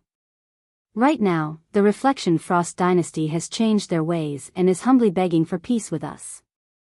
It's not because of the reasons they've given us, but simply because they don't want to fight. Therefore, whether we teach them a lesson or not, they won't fight. Or rather, they won't choose to fight to the death with us right now. Do you think they will be grateful to us if we let those barbarians go? Lin Yuan's eyes flickered with an obscure brilliance. It was as if he was looking at the frost mirror Khan from countless miles away and seeing through his heart. His tone was even more certain than guessing. Chapter 509. Isn't that the case? Li Zhongsheng's eyes widened. If all 500,000 frost mirror cavalrymen are killed, it'll be a blood feud. Those barbarians will never let it go. They'll have to go to war eventually. Your actions will definitely bring the war forward. Li Zhongsheng felt that the more he listened, the more confused he became. It seemed that Lin Yuan was right, but his reason told him that this was all sophistry. Lin Yuan definitely had other plans behind his back. After such a huge feud, even if Frost Mirror Khan didn't want to go to war with Lin Yuan, those tribes would definitely force him to send troops to the northern frontier. After all, only some of them were unlucky now. Once the war started, the northern frontier and the whole Shuangjin dynasty would be in trouble. Even if it was for the survival of their own tribes, most of them would choose to go to war. Frost Mirror Khan is like a wolf. Before they're full, they'll keep following you. When you show a weakness, they'll pounce on you and tear your flesh apart to fill their stomach. If you don't want to, you can only raise your weapons and beat them until they're scared. Only then will they tuck their tails between their legs and show their more dog-like side. They'll stay away from you and won't dare to provoke you for a while. If we show weakness now, the Shuangjin dynasty won't be grateful to us. Instead, they'll think that the northern frontier is only strong on the outside but weak on the inside. After they've healed their wounds, the first thing they'll do is to invade our territory and burn, kill, and pillage. By then, it'll be an endless war. Mirrorfrost had fallen into Lei Qiusheng's trap. Not only were the 700,000 Mirrorfrost cavalrymen trapped in the Central Plains unable to come out, even more Mirrorfrost cavalrymen would be trapped in this deadly trap. Based on this battle alone, I am certain that at least half of the Shuangjin dynasty's border army near the Shenwu dynasty will be destroyed. Apart from the border army, the tribes near the Shenwu dynasty will also lose many young and strong men. Of course, we weren't the only ones who knew that Lei Qiusheng's concession was a trap. The Shuangjin dynasty knew it too. The reason they wanted to make peace with us was to preserve their strength as much as possible so that they wouldn't lose too much of their strength. They might even lose the edge of the Frost Mirror grassland so that their ranch could become our hunting ground. If both sides worked together and the beast hide in the Hengduan mountain range, the Shuangjin dynasty might not even be able to recover from the setback. Speaking of which, if we can't determine the victor between us and Lei Qiusheng, then we need a way out. Therefore, the Shuangjin dynasty's invasion this time is a way for us to ease our relationship. At that time, we can choose to call a truce and head north together to collect this debt of blood from the Shuangjin dynasty. Then, we can return to our respective territories and start accumulating strength for the next war. But this time, if we sign a truce, we won't have an excuse to head north to attack the Frost Mirror grassland. Naturally, we can't join forces to attack the Shuangjin dynasty. Even if we shamelessly call a truce, the other dynasties won't just stand by and watch us attack the Shuangjin dynasty. If they cut off the trade with the Northern Territory Chamber of Commerce, we won't even have a place to cry. So, they only need to withstand the pressure from Lei Qiusheng. Lin Yuan narrowed his eyes slightly and smiled.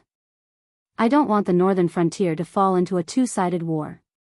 I just want to tell these barbarians one thing: the northern frontier will never back down from a fight. As long as they want to fight, I'll fight with them. Plus, there's a special tribal system there. Before we can catch our breath, Shuangjin Khan's throne will probably change hands. Do you think that Shuangjin Khan, who has dominated the grassland for 50 years, will do such a profitable business for a bunch of dead people? This, Li Zhongxing's eyes widened even more.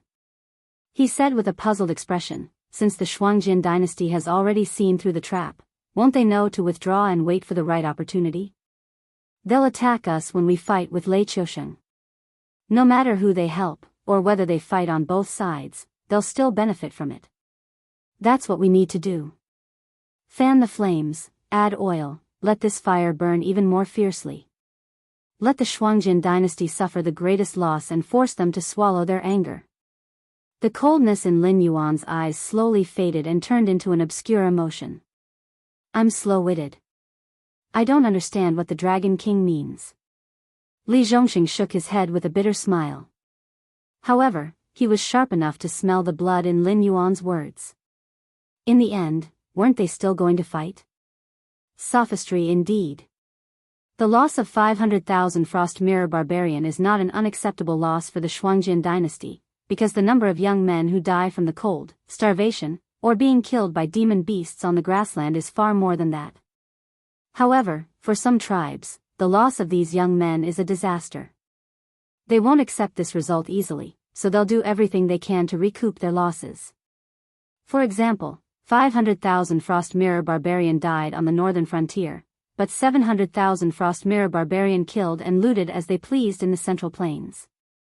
If they want to recoup their losses, do you think it's better to start a war with the northern frontier, or go to the Central Plains, where they think it's incomparably prosperous, and even plunder for a while more in the south?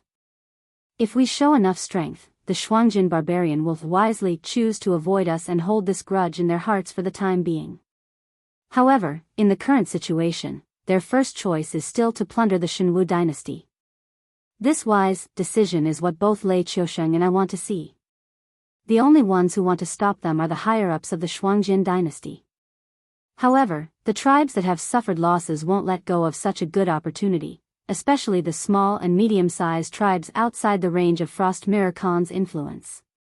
Even if they pretend to be obedient, they won't let go of such a fat piece of meat like the Shenwu dynasty. Lin Yuan's voice trembled as he said, Lei Qiusheng used the bones of countless people to build a path to victory for himself. In this aspect, he's even more of a bloodthirsty demon beast than this king. But you also said that the Shuangjin dynasty already knows that this is a trap. Before Li Zhongxing could finish his words, his face turned pale and he swallowed dryly. He suddenly realized that Lin Yuan, this demon beast, knew more about the situation of the various factions than he, a professionally trained officer, did. The unique tribal system of the Shuangjin dynasty was no different from that of the demon beasts in the Hengduan mountain range. However, the beast lord Kirin could intimidate countless demon beasts, but the old Frost Mirror Khan didn't have such strength. Although he was revered as the king of the grassland, the small and medium-sized tribes outside the range of the Blood Liao tribe's influence had never obeyed Frost Mirror Khan's orders. Chapter 5:10. The harvest of 700,000 Frost Mirror Barbarian in the Central Plains was enough to make most of the Frost Mirror tribes jealous. It was also enough to drive the tribes that had suffered heavy losses crazy. Even if the Frost Mirror Khan ordered them not to enter the Shenwu dynasty's territory, they wouldn't listen. Lin Yuan's act of killing 500,000 Frost Mirror Barbarian was equivalent to pouring oil on Lei Qiusheng's trap. The fire that wasn't strong enough to begin with instantly engulfed more than half of the Frost Mirror grassland. And this was an overt scheme. Unless the Shuangjin dynasty was willing to start an all-out war with the northern frontier, they could only choose the seemingly weak Shenwu dynasty. This king isn't as ruthless as Lei Qiusheng, but this king loves his own people more than Lei Qiusheng. Lin Yuan finally regained his composure and said with a smile, "No one knows what Lei Qiusheng's trump card is. This king doesn't want him to use it on the northern frontier. It's better to send him more Frost Mirror Barbarian.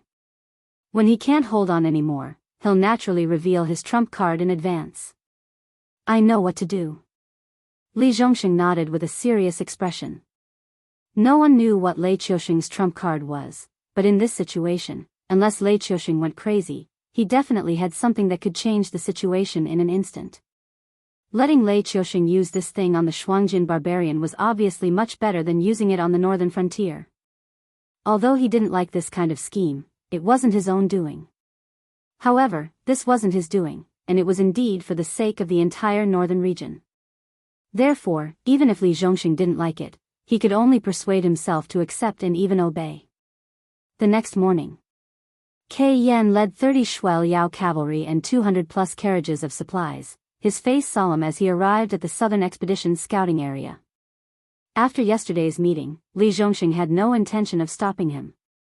Very quickly, he led the 5,000 light cavalry to the front of the formation. Marshal Li looks a lot more energetic.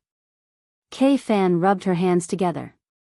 She had dark circles under her eyes, and it was obvious that she hadn't rested well. In fact, Li Zhongxing had also gone through a lot of mental struggles last night. But after thinking it over, she still decided that Lin Yuan's actions were the most beneficial for the northern frontier. It was also the best way to break Lei Qiusheng's trap. At the very least, it was the method with the least losses. So, for the latter half of the night, Li Zhongxing didn't continue to brainstorm with herself and fell asleep peacefully. But looking at Kai Yan's appearance, Lei Qiusheng knew that this young clan leader of the Green Fish tribe didn't have a good time after returning home yesterday. The arrogant and unreasonable Shuangjin dynasty had lowered their proud heads, but they didn't get the respect they deserved from the northern frontier. The situation they were facing was completely different from what they had expected. Not only did the northern frontier not show the slightest bit of fear, they even seemed to be full of fighting spirit. But even if the northern frontier wanted to fight, the Shuangjin dynasty didn't. They only wanted to preserve their strength and wait until the northern frontier and the Shenwu dynasty had a decisive battle before coming to take advantage of the situation. There was no need for them to help that bastard Lei Qiusheng fight the vanguard after falling into his trap. At least, that was what the generals of the Shuangjin dynasty convinced themselves. But according to Kai Yan's report, the northern frontier didn't plan to release the captives immediately. They wanted to send the message back and wait for the reply from the northern frontier prince's mansion before deciding on their next move. Before that, they couldn't even send their supply wagons past the southern expedition's position. They could only send some cavalry to accompany the southern expedition to transport the wagons. In the words of those scholars, the behavior of the northern frontier was no different from being shameless when they were given face. But they couldn't do anything because, just as Lin Yuan had predicted, the Shuangjin dynasty didn't plan to fight this battle. So, they could only vent their anger on Kai Yan, the envoy. As a result, Kai Yan looked like he was going to collapse at any moment. Li Zhongxing glanced at Kei Yan and said with a smile that didn't reach his eyes, I didn't expect young clan leader to be so knowledgeable about the situation of our brothers trapped in the northern frontier. 500,000 Frost Mirror barbarian soldiers wasn't a small number. These 200 wagons of supplies were only enough to fill the gaps between their teeth. Although the defense line of the northern frontier wasn't that tight, the intelligence network formed by the Association of the Demon Emperor's members and the embroidered uniform guards wasn't something that the Shuangjin dynasty could infiltrate. So, the Shuangjin barbarian soldiers who were still defending the plains definitely hadn't made contact with the main forces. So, Kei Yan's 200 wagons of supplies were just a pretense. At the same time, it was also to express his distrust of the northern frontier. Kei Yan smiled helplessly and wiped the sweat on his forehead. He said with an apologetic smile, Marshal Li must be joking. Just by looking at your southern expedition, I know that the northern frontier's army isn't ordinary. We know our own strength. How could those good-for-nothings be a match for your northern frontier's army? Let alone 500,000, even if they had 200,000 left, they would be burning incense to thank the gods. At this point, Kei Zhuo paused for a moment before continuing, we're just going to take a look at the situation today. Although the supplies we brought are better than nothing, they should be able to last for half a day. Once we confirm the situation, we'll be able to make preparations. Li Zhongxing expressionlessly pulled on the reins and turned his horse around. He said coldly, I'll say the ugly words first. Your cavalry had better behave themselves. If they do anything inappropriate, I have the right to kill them on the spot. Also, after confirming the situation, you can prepare for the next shipment, but all of your cavalry will have to come back with you. Do you understand this? Understand my ass? Kei Yan's face suddenly darkened. He didn't expect Li Zhongxing's slap to come so quickly and so suddenly. They had prepared such a small amount of supplies in order to annoy Li Zhongxing and make his men make a few more trips. Of course, there was no lack of distrust in Li Zhongxing. They were worried that the southern expedition would seize too much of the supplies, which would be considered an act of aiding the enemy. But Li Zhongxing's attitude was also very clear, you don't trust me, and I don't trust you. You think I'll seize your supplies? I think you're using this method to increase your troops. But then again, both sides were just trying to annoy each other. They didn't really suspect each other of doing anything. After all, the supplies were only enough to fill the gaps between Li Zhongxing's teeth. Even if Li Zhongxing seized them, they would only be able to fill the gaps between their teeth. With the troops around him, they could eat all 200 carriages of supplies in 1 or 2 meals. Although the dozens of cavalry were all in the late stage of the airborne realm, such a small number of people was definitely not enough to increase the number of troops. What was the difference between increasing the number of troops in such a scale and sending them to their deaths? Chapter 5:11. Marshal, what should we do with the Frost Mirror cavalry that came with us? A light rider rode up to Li Zhongxing, a faint murderous intent flashing across his fair face. The fair-skinned young general was a graduate of Qiao Yu's batch. However, unlike Qiao Yu, who was known as Black Bear, due to his simple and honest nature, Qiao Yu was known as the Black Bear, which made him the type of general who would charge and break through enemy lines. On the other hand, the fair-skinned young general, Zhang Xiuzhu, was more of a scholarly general. His training was decent as well, having reached the pinnacle of the airborne realm before the age of 30. He was only one step away from reaching the celestial star realm. Li Zhongxing was also one of the military mentors of the Northern Frontier Academy. Qiao Yu and Zhang Xiuzhu were both students that he thought highly of. Although they had their own shortcomings and were not as good as Qin Yu and Zhao Guangchong, who were taught by Lin Yuan and were able to lead troops to the south as soon as they graduated, he still wanted to get closer to Li Zhongxing. To be fair, Zhang Xiuzhu was not worse than the students taught by Lin Yuan. He could become a famous general after some training. However, his biggest weakness was hatred. Zhang Xiuzhu's parents were both civilians. They did not even have the ability to move to other places to live, let alone have the ability to cultivate. Therefore, every year when the Frost Mirror barbarian raided the border, Zhang Xiuzhu and his parents could only rely on luck to avoid being killed. However, luck would always run out. When Zhang Xiuzhu was 7 years old, the Shuangjin dynasty raided the border. His parents were killed by the sword, and only the young Zhang Xiuzhu escaped by hiding in a secret cellar at home. Since then, the seed of hatred had been planted in Zhang Xiuzhu's heart. Lin Yuan set up the Northern Frontier Academy and supported poor students. This was a great opportunity for Zhang Xiuzhu, and he did show his extraordinary talent. Compared to the children of aristocratic families who grew up with spiritual objects, Zhang Xiuzhu, who started cultivating in his 20s, could not achieve much. However, there was no limit to human perseverance and potential. Zhang Xiuzhu, who had a blood feud, was far more hardworking than the other students in the same batch. His cultivation, the art of war, and even strategy were all excellent in almost every subject. However, when everyone thought that Zhang Xiuzhu could win Lin Yuan's favor and become the most dazzling star of the northern frontier in the future, this guy rejected Lin Yuan's olive branch without hesitation and went straight to the main camp of the southern expedition. From Zhang Xiuzhu's point of view, it was impossible for the southern expedition army to continue south in a short period of time. However, the cleanup work in the north still had to continue. Apart from those clans that were still stubbornly resisting, the Frost Mirror barbarian cavalry that pillaged the border would be the southern expedition army's main opponent for a very long time. And Zhang Xiuzhu was indeed capable. After a series of tests, Li Zhongxing believed that this guy, who was not much younger than him, would become the most dazzling star of the northern frontier in the future, even if he rejected the recruitment of the so-called Star General class.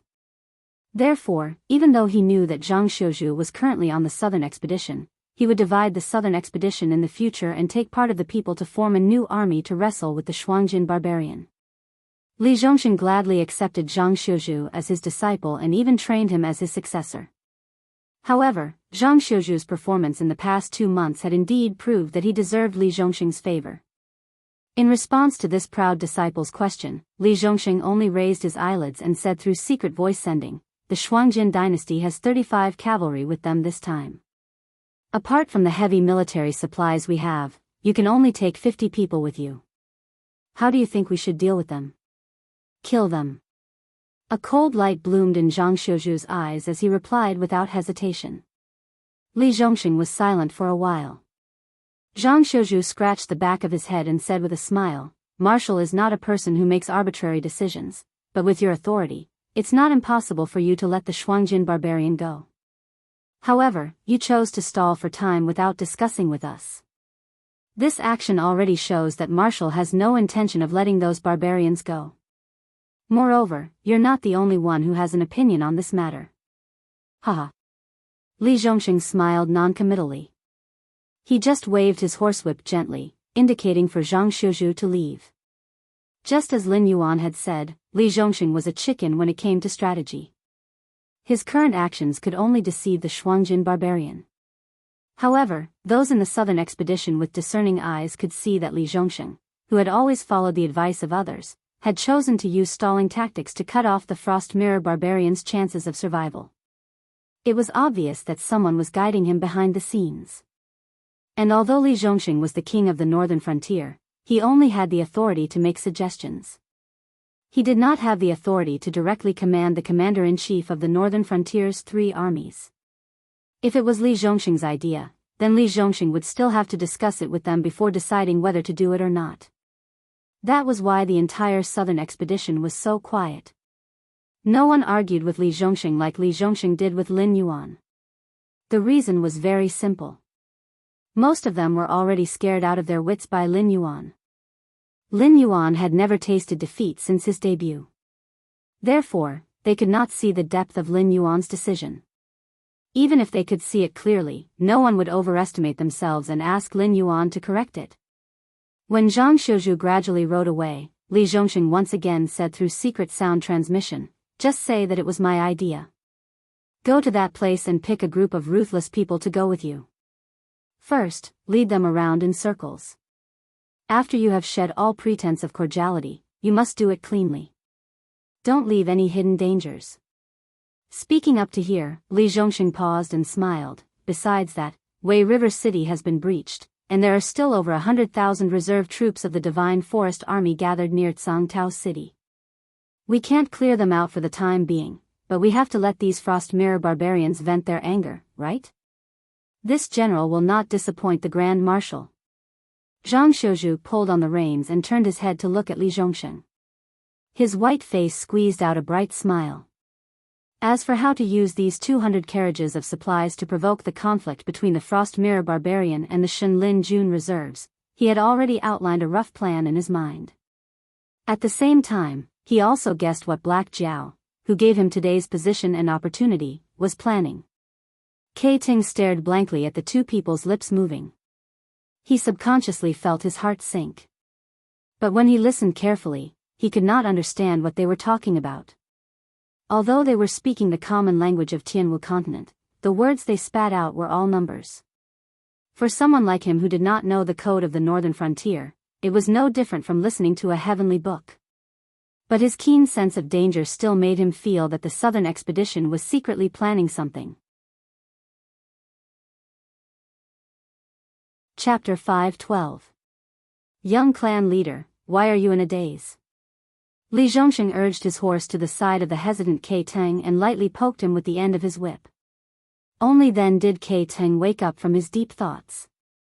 His entire body seemed to have been startled, and cold sweat began to appear on his forehead.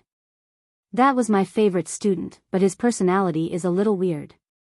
He doesn't know how to speak the common language of the Sky Marshal continent, so we were using a special secret signal to communicate. I told him to go back and pick 50 capable brothers to escort you on this trip. Is there any problem on your side? Kei Ting finally calmed down. When he looked at Li Zhongsheng again, he discovered that he was smiling warmly. Gently shaking his head, Kei Ting forced himself to calm down and said, but I heard that the northern frontier isn't very peaceful right now. Can 50 people really escort the supplies safely to the destination? Why don't we discuss it again and have both sides send more people?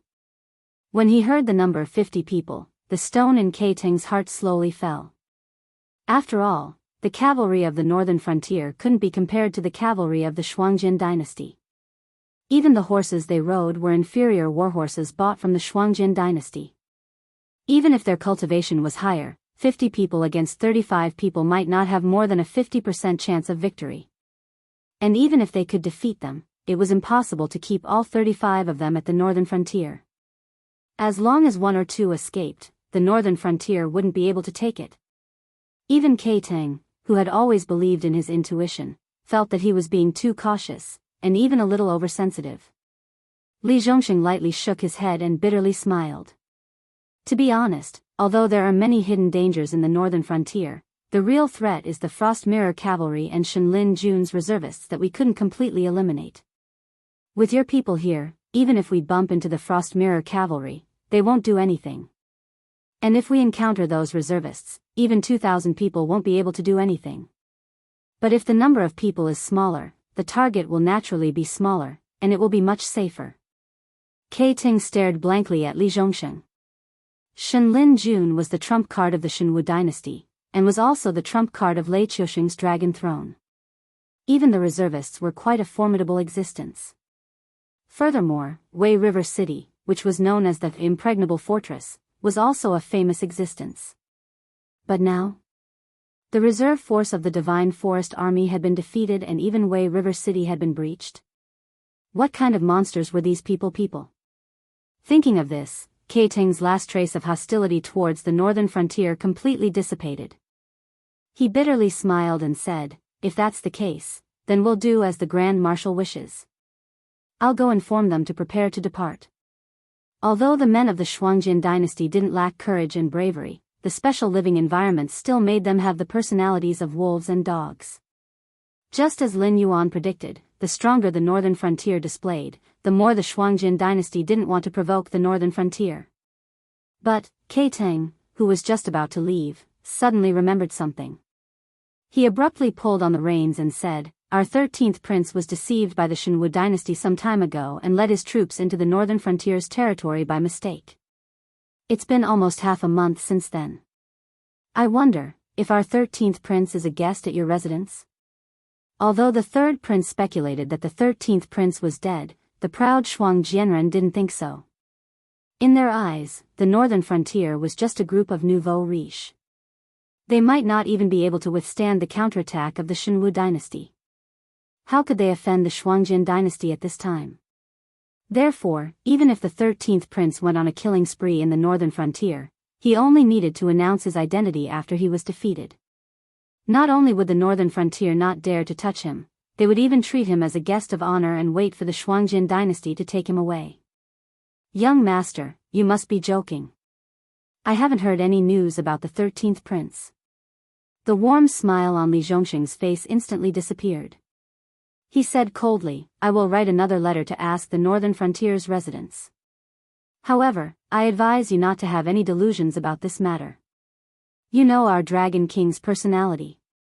The Shuangjin dynasty has sent troops to invade the northern frontier one after another. If they don't pay a price, they will lose face. This, Keiting originally thought that taking the 13th prince out was just a matter of convenience. After all, they could let the 500,000 Frost Mirror barbarians go. If they let a few more people go, they wouldn't be criticized. However, Li Zhongxing's cold attitude was telling him to stop dreaming.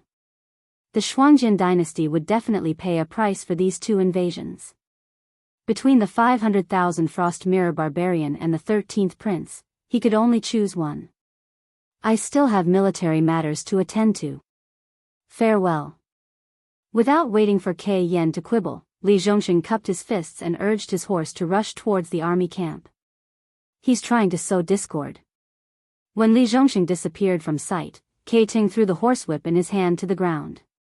Between the 500,000 Frost Mirror barbarians and the 13th prince, this was a choice that even a child could make. However, when it came to Keiting, he couldn't make up his mind. Not to mention that among the 500,000 cavalrymen trapped in the north, at least 60,000 of them were Green Fish clan's disciples. The other clans who had lost some of their men were all hoping that their men could return safely. Because of this matter, Keiting, the envoy, was treated with great respect. Gifts that Keiting didn't even dare to think about before were prepared and sent directly to his tent. There were even some tribes that used beauty traps. Their goal was to make Keiting protect as many of their tribe's men as possible.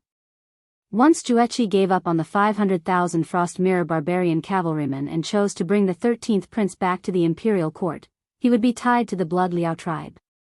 Once the Blood Liao tribe collapsed, there would be no place for the Green Fish tribe to stay in the prairie.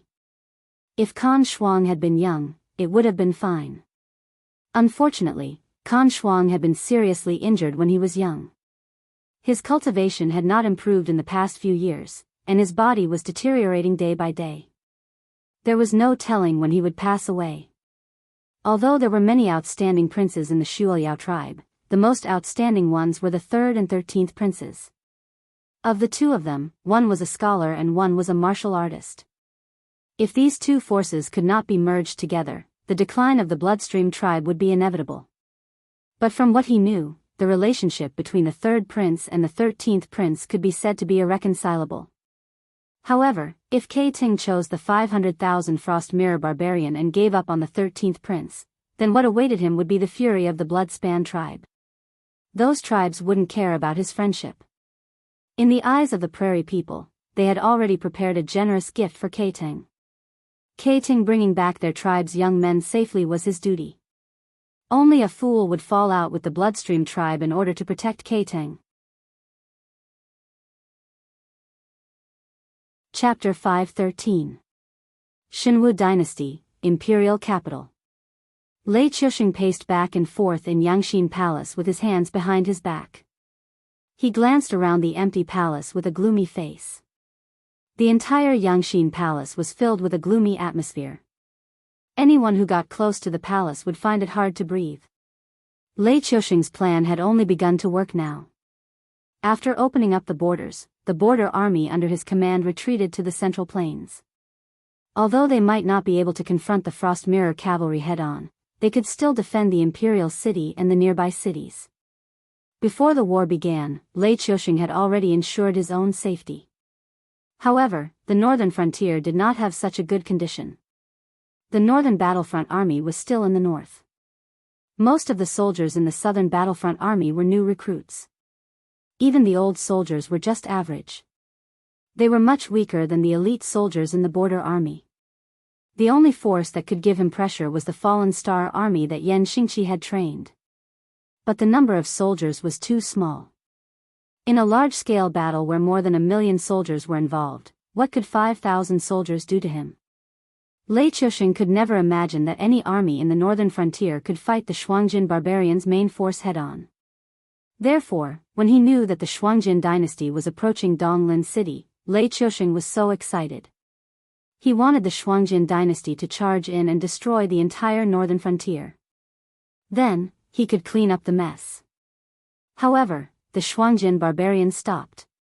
Their main forces didn't act like before, recklessly charging into the northern territories to burn, kill, and plunder.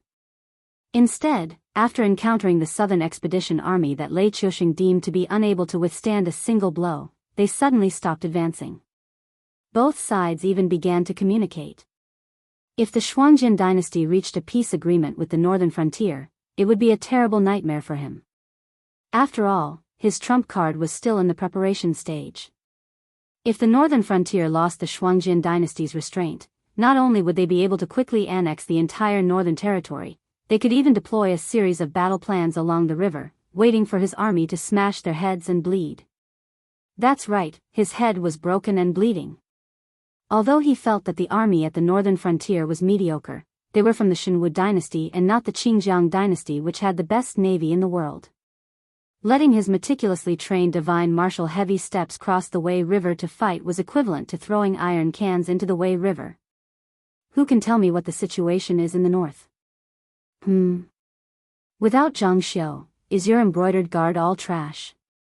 Lei Qiusheng's gaze swept across the shadows of the Hall of Mental Cultivation as he roared angrily. If I had known that the embroidered uniform guard was only at this level, I would have let the Servants' Administration take over the Northern Intelligence Network. Do not challenge this monarch's patience. You must send me the latest intelligence on the north within 4 hours. Furthermore, all of this monarch's orders must be completed with the highest priority. Yes. Understood. As you command. Several feeble voices rang out from the shadows. The embroidered uniform guard's intelligence network in the north had not been disbanded, but due to Lei Qiusheng's suspicious nature, the original officers had all been purged and replaced, regardless of whether they were loyal to him or not. There was no lack of spies that he had personally placed by Zhang Xiu's side. Changing generals at the last minute was a huge taboo in the army. Coupled with Lei Qiusheng's bloody purges, the entire embroidered uniform guard felt insecure. They couldn't even guarantee their own safety, so who would focus on gathering intelligence and establishing a spy network for him? Moreover, in this kind of intelligence network, there were often hundreds or thousands of spies lying dormant in a single command. Only by extending this network could a complete and mature intelligence network be formed. Zhang Xiu had transferred away a group of loyal higher-ups of the embroidered uniform guard, and Lei Qiusheng had purged them himself. Currently, it was unknown how many spies were in contact with the embroidered uniform guard but didn't have official identities. After all, their command lines were already gone. Who could verify their identities? Under such circumstances, the current situation of the embroidered uniform guard wasn't as simple as just rotting away. It was even on the verge of collapse. Lei Qiusheng still had delusions that the embroidered uniform guard could maintain the powerful operational capabilities that it had when Zhang Xiu was still in power. This was no different from a fool's dream. Of course, this kind of intelligence network was different from the military system. At the very least, the bloody purge of the higher-ups had shocked most people. There wouldn't be an army mutiny.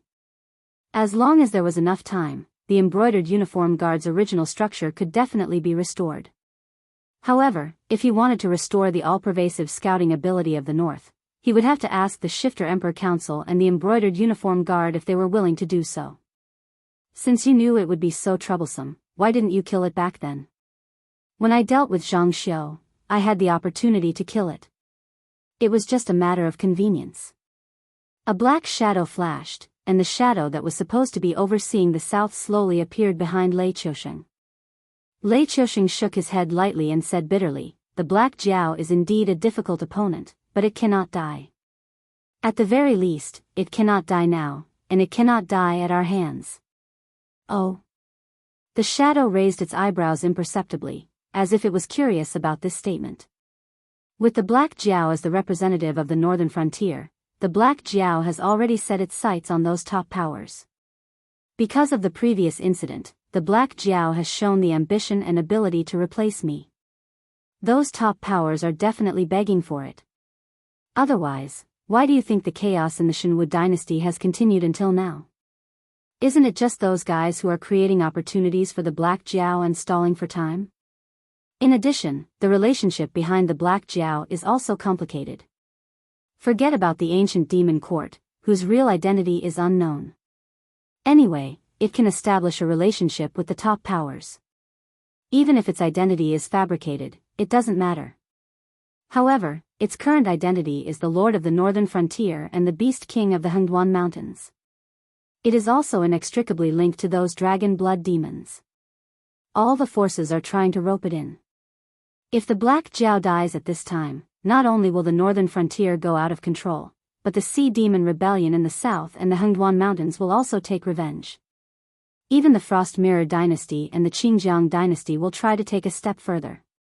Lei Qiusheng put his hands behind his back, exhaled a turbid breath, and said in a cold voice, "The Black Jiao was born as a demon beast.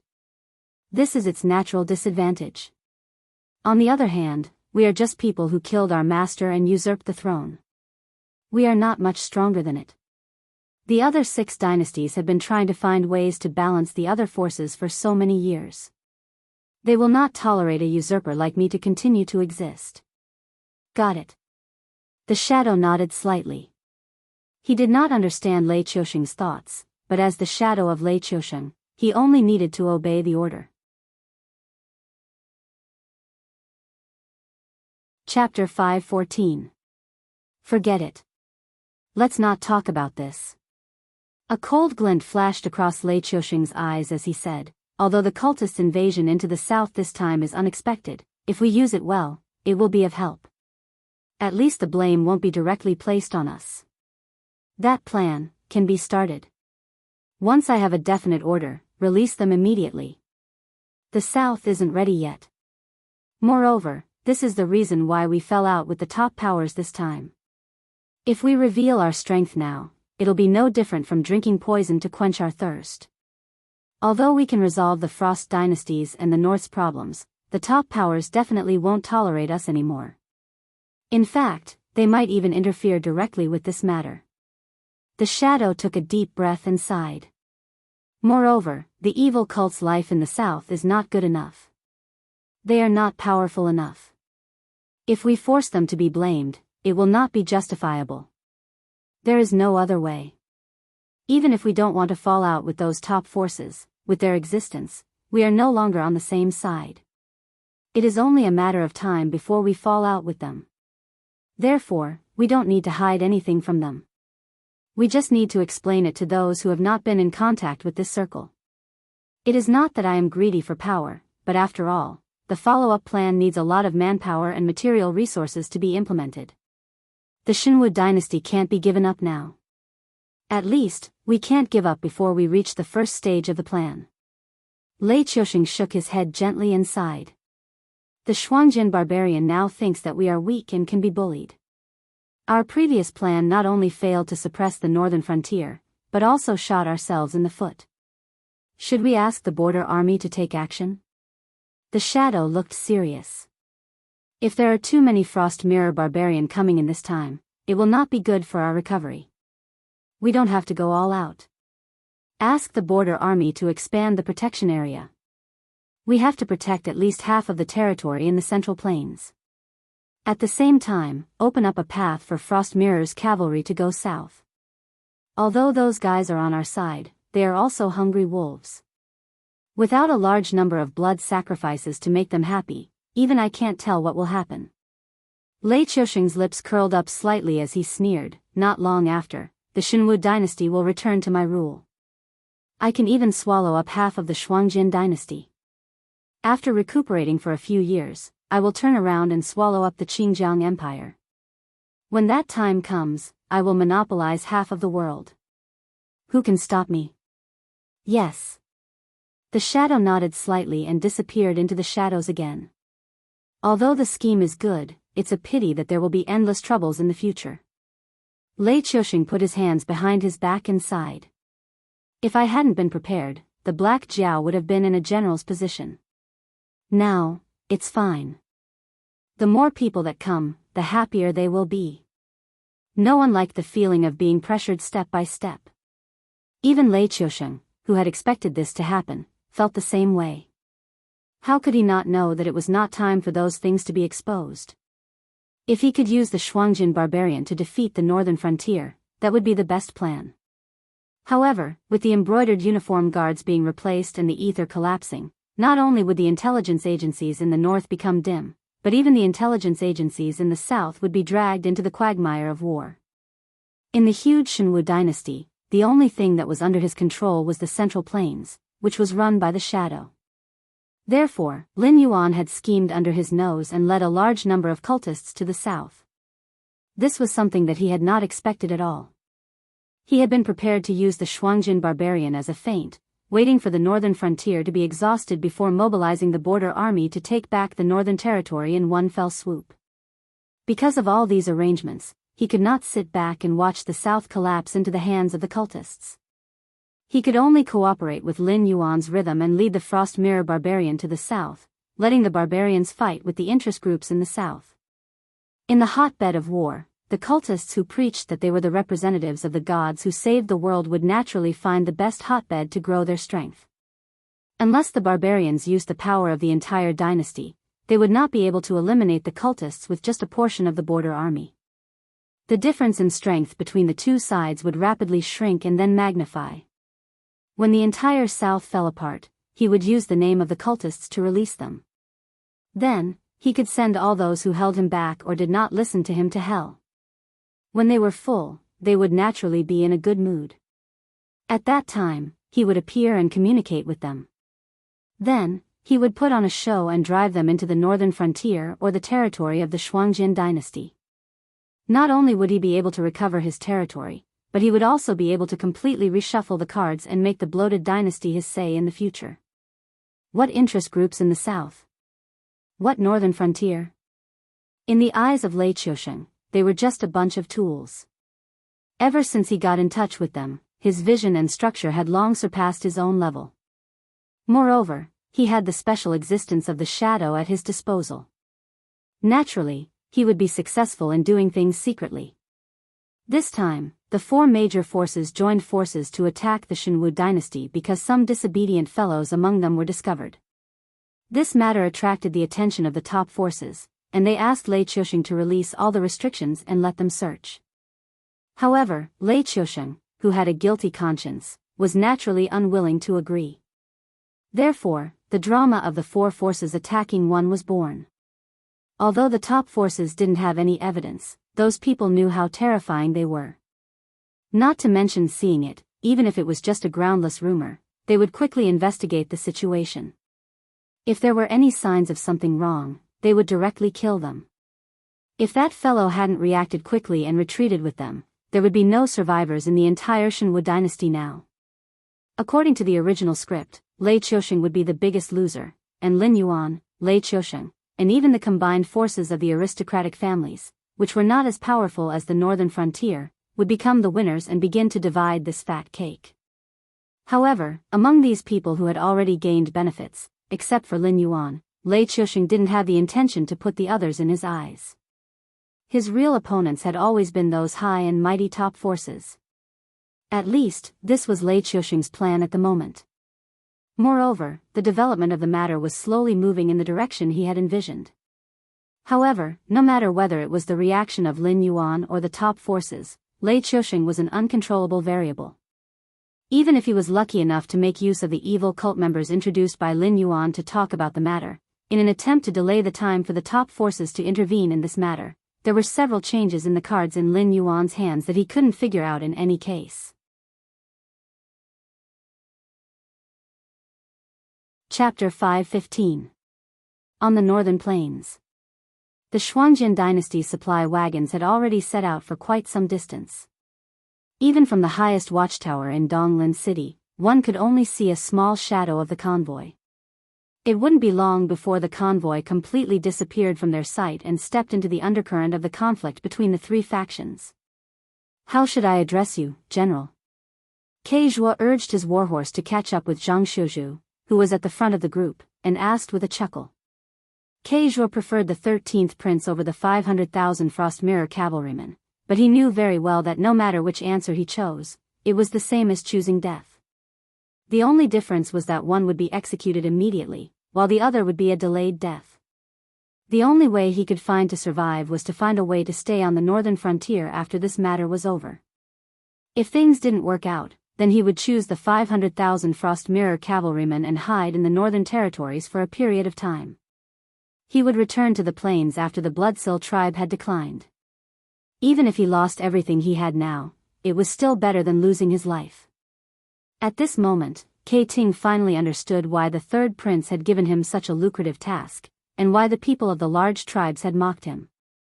He hadn't thought much of it when he had received the generous gifts, but now it seemed that these fellows had clearly regarded him as a dead man.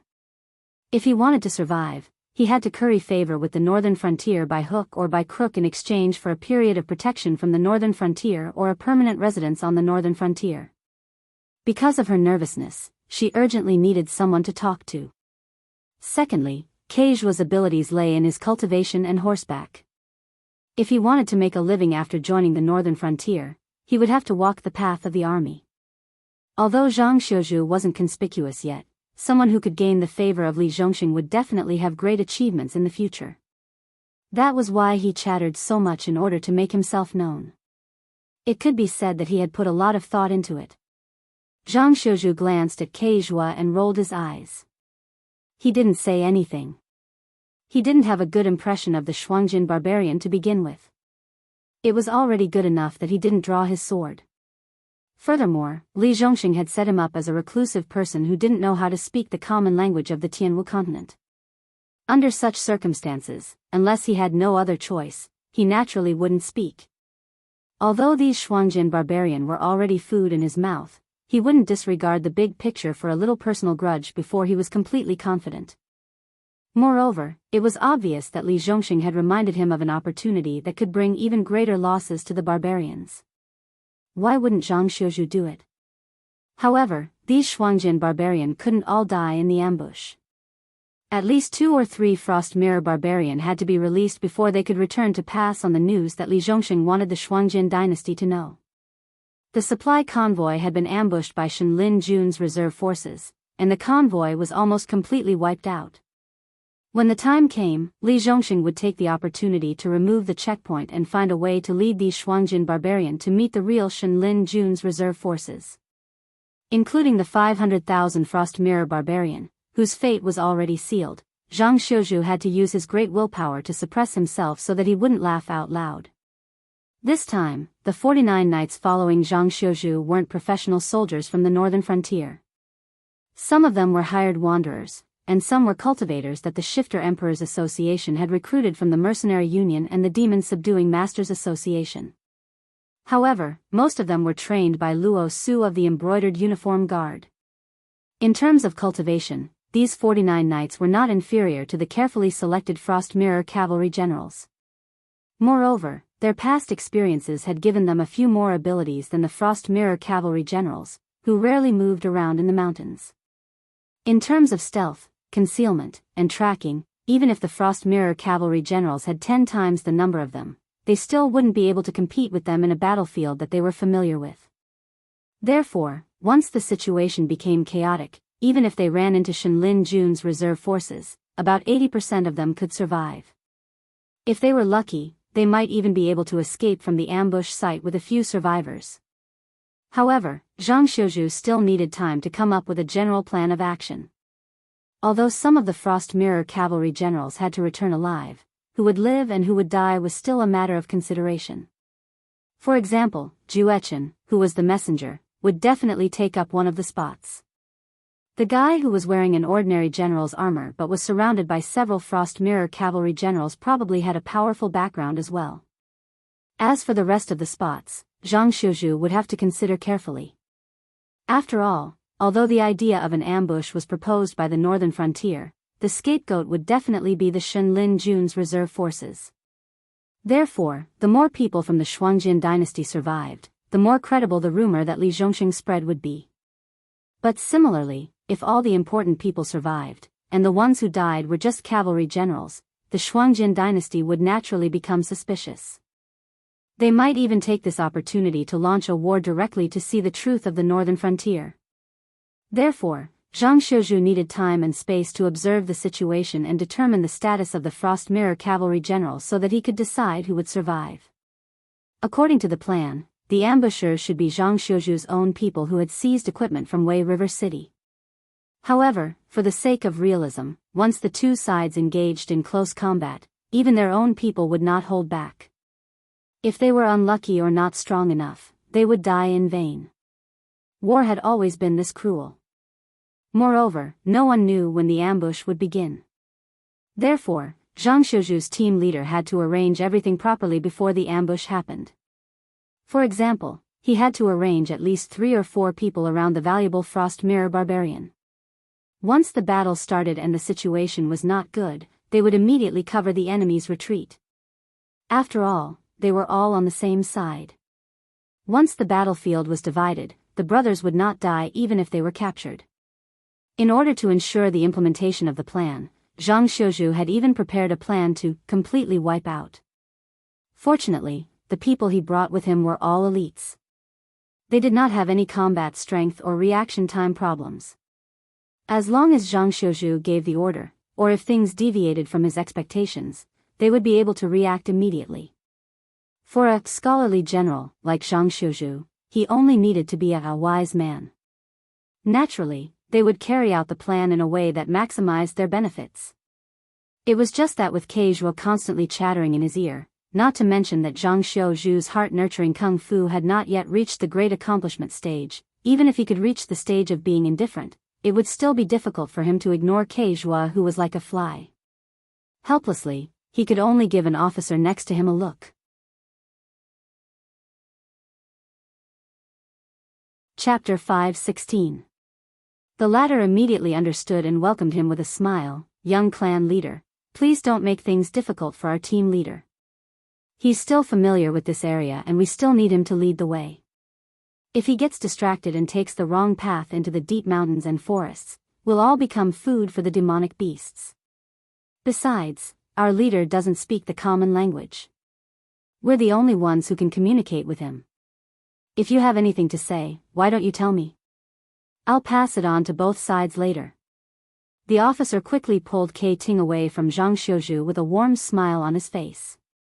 Never in his wildest dreams would Kei Ting have imagined that this smiling fellow was actually one of the famous torturers of the Imperial Secret Service. Who knew how many skins he had personally peeled off, not to mention how proficient he was in other cruel methods of torture. But just this smile alone made Kei Ting, whose heart was in turmoil, feel a deep sense of security.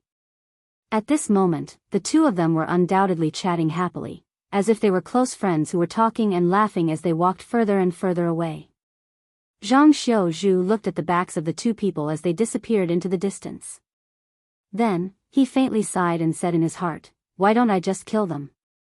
It's so annoying to always have a fly by my side. The group advanced for another 4 hours. They were less than half an hour away from the Frost Mirror cavalry's encampment. However, Zhang Xiuzhu, who was at the front of the group, suddenly raised his right hand. In that instant, whether it was the cavalry or the supply troops, they all stopped in their tracks and carefully drew their weapons. The Frost Mirror cavalry, who was already suspicious of these northern frontier people, was shocked. They also drew their weapons. But the targets of the two sides were completely different. The northern frontier people were guarding the dense forest in front of them, while the Frost Mirror cavalry were guarding against these people from the northern frontier. After a few breaths, the Frost Mirror cavalry realized that the people from the northern frontier people weren't targeting them. But even though they were embarrassed, they didn't put down their weapons. They were still on high alert, as if they were worried that the people from the northern frontier people were putting on a show. They were waiting for them to lower their guard before attacking. General, may I ask what's going on? Kei Ting whispered to a few of his trusted generals. Then, he rode to the front of the formation to ask about the situation. There are no beasts in the forest. Even a startled bird wouldn't fall. What do you think is going on? Zhang Xiaozhu glanced at Kei Ting and said something in code, which the genial officer passed on to Kei Ting. According to the original plan, there would be an ambush on the way. But the location of the ambush surprised Zhang Xiaozhu. This place was only a few minutes away from the Shuangjian dynasty's military camp. As long as they passed through this dense forest, they would enter the open plains. Then, they would arrive at the place where the Frost Mirror cavalry was gathered. If the commander of the Divine Forest Guard wasn't an idiot, he wouldn't have set up an ambush in such a place. After all, if the commotion caused by the battle had attracted the attention of the Frost Mirror cavalry, these starving fellows would quickly realize that there were no armed forces from the northern region in this dense forest that blocked their path of retreat. It was just a little more troublesome to travel. After passing through this forest, they would be able to reach Eastwood City, and then return to the Frost Mirror Plains through the main road there. Letting the Frost Mirror cavalry see a way out was a small matter. After all, most of the troops in the Northern Territory had gathered here, and the encampment wasn't too far away. If the Frost Mirror cavalry gave up on their mobility and entered the forest, they would lose at least 40% of their men before they could make it to the other end of the forest. Furthermore, there was a group of troops from the Southern Army blocking their path. When the pursuers met up with the Southern expedition, they would be able to surround the Frost Mirror cavalry and take them down. The only thing they had to be careful about was that if the two groups of Frost Mirror cavalry encountered each other, they could use their mobility advantage to surround the Frost Mirror cavalry. It was hard to say whether the Frost Mirror cavalry would be surrounded by the northern frontier or the southern expedition. Therefore, the ambush in front of them either had the confidence to take them down in an instant, or it was really an ambush. Moreover, it was an ambush that didn't know the current situation. Of course, the ambush wasn't the obedient rebel army of the aristocratic families punished by Li Zhongxing in the north. It was the real Shenlin Jun's reserve force. Although these guys ran out of Wei River City, they didn't take any supplies with them except for their armor and weapons. If it wasn't for the food stored in the underground tunnel, many of the hundreds of thousands of people would have starved to death. In any case, this show was most likely real. The camouflage troops had either been eliminated, or were waiting for their prey in a further place, or they had been set up by Li Zhongxing on their way back. It was just that this ambush was a little too amateurish. Not only did they clear the entire forest of wild beasts, they didn't even chase away the birds above them. Anyone who didn't know anything about the art of war or didn't pay attention to the details would definitely choose to go around this forest and choose another path. Were these guys really the elite Shenlin Jun's reserve force? Zhang Xiaozhu reached out and patted his forehead. His face was gloomy as he raised his right hand and gently pressed it forward twice. According to the organization of the northern region, a heavy wagon was equipped with 4 civilian laborers and 2 auxiliary soldiers whose fighting strength was not as good as the frontline troops. However, Li Zhongxing had long replaced the civilian laborers and the auxiliary soldiers with the good soldiers of the Southern Expedition Army who did not look like much. Now they had 85 generals with good fighting strength and 1,200 elite soldiers at their disposal. It sounded good, but if they really encountered the hundreds of thousands of Shenlin Jun's reserve force, it would be no different from delivering food to them.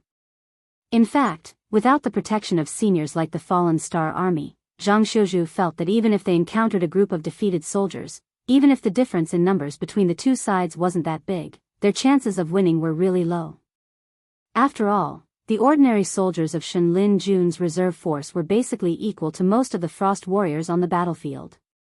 The Northern Frontier's reserve force might have more elite soldiers, but the difference wasn't that big. As for the combat strength of those elite soldiers, in a battle of this level, it was almost negligible. Fortunately, not many people noticed that something was wrong. Following Zhang Xiaozhu's order, a group of 10 elite soldiers instantly broke away from the formation and entered the dense forest in front of them with swords and shields in their hands. Soon, they were blocked by the dense weeds and tree trunks. Zhang Xiaozhu turned his horse slightly, closed his eyes slightly, and began to count silently, 1, 2, 3. Chapter 5:17. 15 Breaths. Zhang Xiuju's eyes suddenly widened. He raised his right hand and made a fist. The elite soldiers who received the order immediately overturned the supply wagons beside them. They used these not-so-sturdy wooden wagons to build a temporary and simple fortification. Then, they raised their swords and shields and hid behind the supply wagons. Zhang Xiuju and his brothers also dismounted and retreated to the back of the fortifications. Clearly, the Mount Frost generals weren't too happy about this. After all, they spent most of their time on horseback. If they dismounted and fought these northern frontier soldiers on foot, they wouldn't even be able to last one round. They wouldn't even have the chance to escape. On the other hand, Kei Teng, who had been whispering into Zhang Xiuju's ear, jumped down from her horse and hid behind the fortifications. Many Mount Frost generals rolled their eyes at her.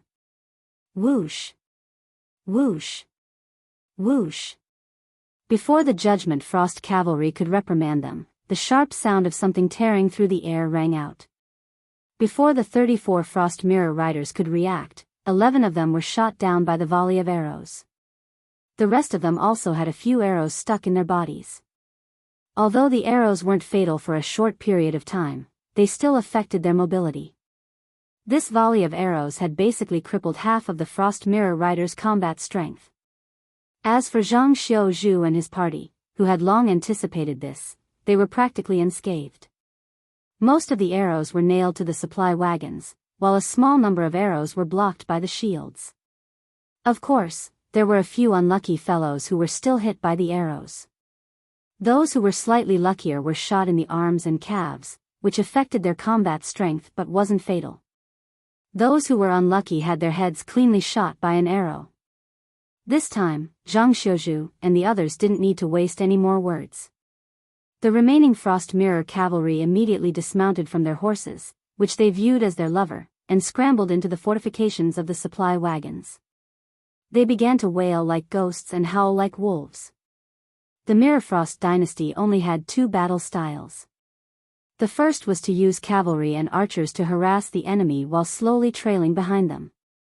The second was to directly charge forward with the army. They didn't care about losses and only wanted to engage in close combat with the enemy. Of course, aside from the boorish ones, the Mirror Frost generals who could make the latter battle strategy were basically all confident that they would win. Who are these guys? Kei Teng was trembling all over. His teeth chattered as he spoke. It was so loud that one would worry that he would bite his tongue. Zhang Xiuju's lips curled up. A bitter smile appeared on his face. He ordered in code, "Repair the fortification. Move the extra supply wagons to the front. We will wait for 1 or 2 more rounds of attack to see how strong the enemy is." To put it bluntly, there was no first place in literature and no second place in martial arts. Everyone knew that during the time of the Wangjian dynasty, Lei Qiusheng, Yan Xingqi, and their personal guards were all elites in the world and were equally matched. In Lei Qiusheng's dynasty, after a few decades of development, the Divine Forest Army had become the #1 army in the Shenwu dynasty with the title of the world's #1 step, becoming a legend among legends. However, everyone in the northern frontier felt that Lei Qiusheng's era was about to end. A new era that belonged to Lin Yuan was about to begin. Shen Lin Jun, the world's #1 heavy infantry, should have retired from the stage. Who would become the first army in the northern frontier? This was the long-cherished wish of almost every soldier in the northern frontier. They had the northern frontier to defend, the southern frontier to attack, and the experienced and ruthless Star Fall. There were also the graduates of the Star General class that Lin Yuan personally led. It was said that they had formed a secret special unit that had yet to be officially revealed. The scale of the southern expedition was too large. Sooner or later, different units would be assigned to different territories. Zhang Xiuju wanted to work hard with Donglin City as his goal. Although his real opponent was the Shuangjian dynasty, this didn't stop Zhang Xiuju from having the idea of personally training his own troops as the northern frontier's #1 army. Most of the people in front of him now were Shen Lin Jun's reserves. If he didn't even have the guts to challenge the reserves, how could Zhang Xiuju still have the face to compete for the title of the northern frontier's #1 army? Even if his troops did become the strongest army in the northern frontier in the future, his concession to Shenlin Jun's reserves today would fiercely nail him to the pillar of shame. Even if he obtained that title, he wouldn't dare to openly show it. Although most of the people present were not Zhang Xiuzhu's subordinates, they were at the top of the southern expedition's food chain. Naturally, they wouldn't have the idea of directly retreating after hearing the other party's name. Now that Zhang Xiuzhu wanted to stay and fight with the other party, for them, it was something they couldn't ask for more. The other party shouldn't have a lot of people. They are just a defeated army.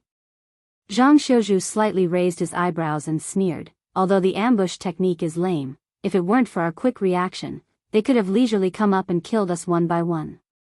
This level of attack isn't something that can be done by just anyone, so their identity is correct. The only thing that is wrong is the number of people.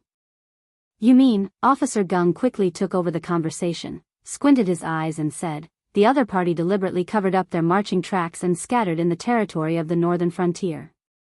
They just want us to focus on their original marching route. But in fact, the people who are still marching along their original marching route are almost all abandoned pawns?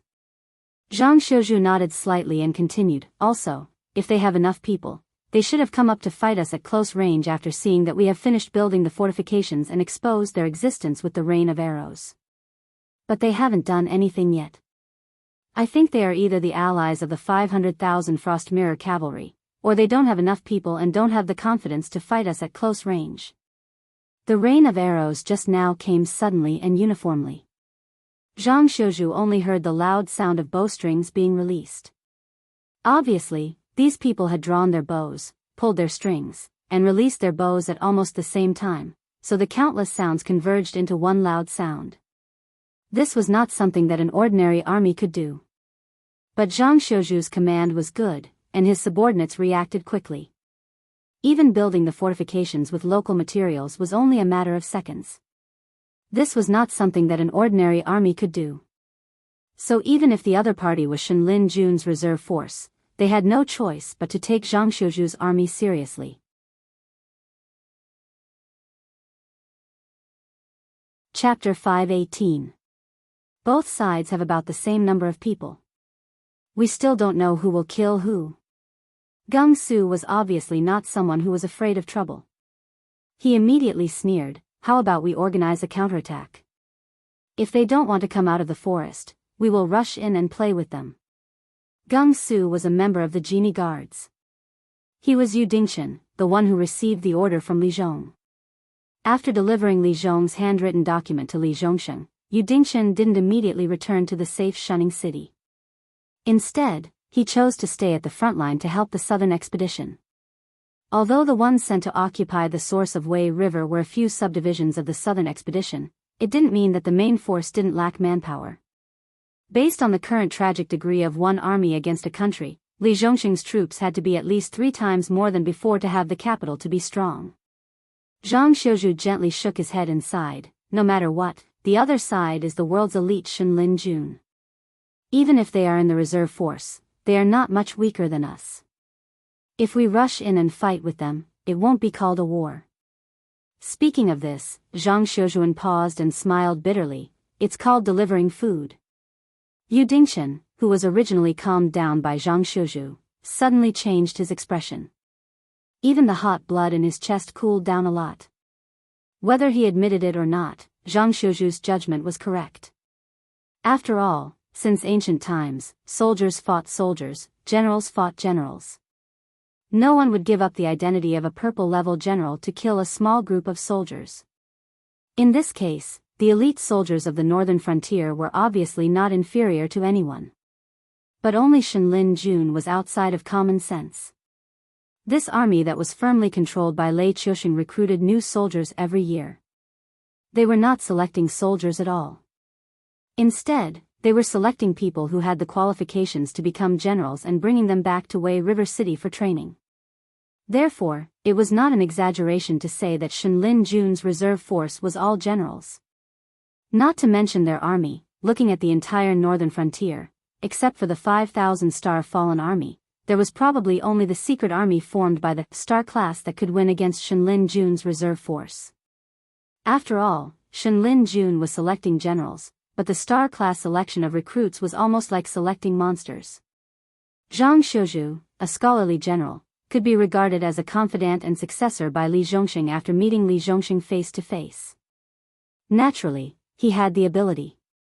And he was only qualified to be invited to the star class for an interview. If he rejected it, then so be it. It was as if Lin Yuan had never cared about him. Although Li Zhongxing had the title of Southern Expedition General, in fact, he had only been brought out of Shenlin Jun's reserve force for a little more than a year. However, this did not mean that Li Zhongxing was a newcomer to the battlefield. On the contrary, with Luo Su's teaching and the process of fighting against various aristocratic families in the north, Li Zhongxing's growth speed could be said to be leaps and bounds. He quickly implemented the knowledge that he had learned in Wei River City. The current Li Zhongxing could not be said to be a famous general who could move unhindered in the world, but his level was not inferior to veteran generals who had fought hundreds of battles on the battlefield. Just based on this point, one could tell what kind of monsters were in the star class, not to mention those talented generals that Lin Yuan had focused on recruiting. Any one of them, after training for a period of time and turning their theoretical knowledge into experience, could be in existence that could lead a large army by themselves. We can't beat them, but that doesn't mean that I can't deal with them. My soldiers. Zhang Xiuzhu leaned against the fortifications and roared in a low voice. The elite soldiers around instantly cast their gazes over. Zhang Xiuzhu smiled and nodded, saying, "What you faced just now was not the aristocratic family's rebel army, not the roaming bandits of the forest, but the divine martial heavy steps, Shenlin Jun." Speaking up to this point, Zhang Xiuzhu paused, and said with a bit of ridicule, "Of course, it's the reserve force. As the saying goes, a person's name is like a tree's shadow." Shenlin Jun's name was well known throughout the world. Even the people of the northern frontier had heard of this invincible army that gathered the leaders of the Shenwu dynasty. If they were told that the ambush was Shenlin Jun, even if these elite soldiers had a strong sense of bravery in their hearts, they would not do something that would send them to their deaths. However, Zhang Xiuzhu pointed out that the other party was a reserve force, and even used a ridiculing tone to speak, which immediately drove away the nervousness in the hearts of many people. After the surrounding atmosphere calmed down a little, Zhang Xiuzhu continued, "Of course, Shenlin Jun has been an army for decades, and the requirements for recruiting soldiers are basically the king of soldiers or the talented orphans of the battlefield. However, my southern expedition has been an official army for less than half a year. Asking you to go and risk your lives is a bit too much." The corner of Yu Dingxin's mouth twitched crazily. Listening to the continuous roaring laughter, he felt that his whole body was not good. Is there anyone who can boost morale like this? Just come up and tell your own soldiers that you can't beat them at all. Then why are you still here? Isn't it better to escape early? But it's not that we don't have a chance of winning. Zhang Xiuzhu's tone suddenly changed, and with a touch of the aura of a powerful army, he said in a deep voice, "We can't beat them, but you did a good job before." At this moment, Shenlin Jun probably thinks that our group is one of the best in the northern frontier, and that we might be on par with them. Therefore, after they took advantage of us with the rain of arrows, they don't dare to come out and fight with us. Team leader, what do you mean by win? A burly man slowly stood up and asked doubtfully, "We can't beat them in a fight. Why don't we take advantage of the fact that they are suspicious of us to retreat and stay here to wait for them to react?" Obviously, this man was a typical person who was frightened by Shenlin Jun's name. As soon as he heard that they were no match for Shenlin Jun, he immediately wanted to retreat. If it weren't for the fact that military orders were absolute, this man would have already started to run away. Therefore, when Zhang Xiuzhu tried to boost morale, he took the initiative to stand up and try to persuade Zhang Xiuzhu to withdraw the troops. Use your stupid brain and think about it. Shenlin Jun is hiding in the dense forest. They can see us, but we can't see them. Why didn't they take advantage of the long-range attack after they took advantage of us? Instead, why did they stay silent? Yu Dingxin angrily pointed at the burly man and sneered, "With this little ability, you still have the face to say that you are a graduate of the Northern Frontier Academy? I advise you to go back to the furnace as soon as possible. Don't disgrace the Northern Frontier soldiers." You're tuning into the Dreamy Love Stories YouTube channel. Don't forget to subscribe and join us on this journey to catch the most captivating stories.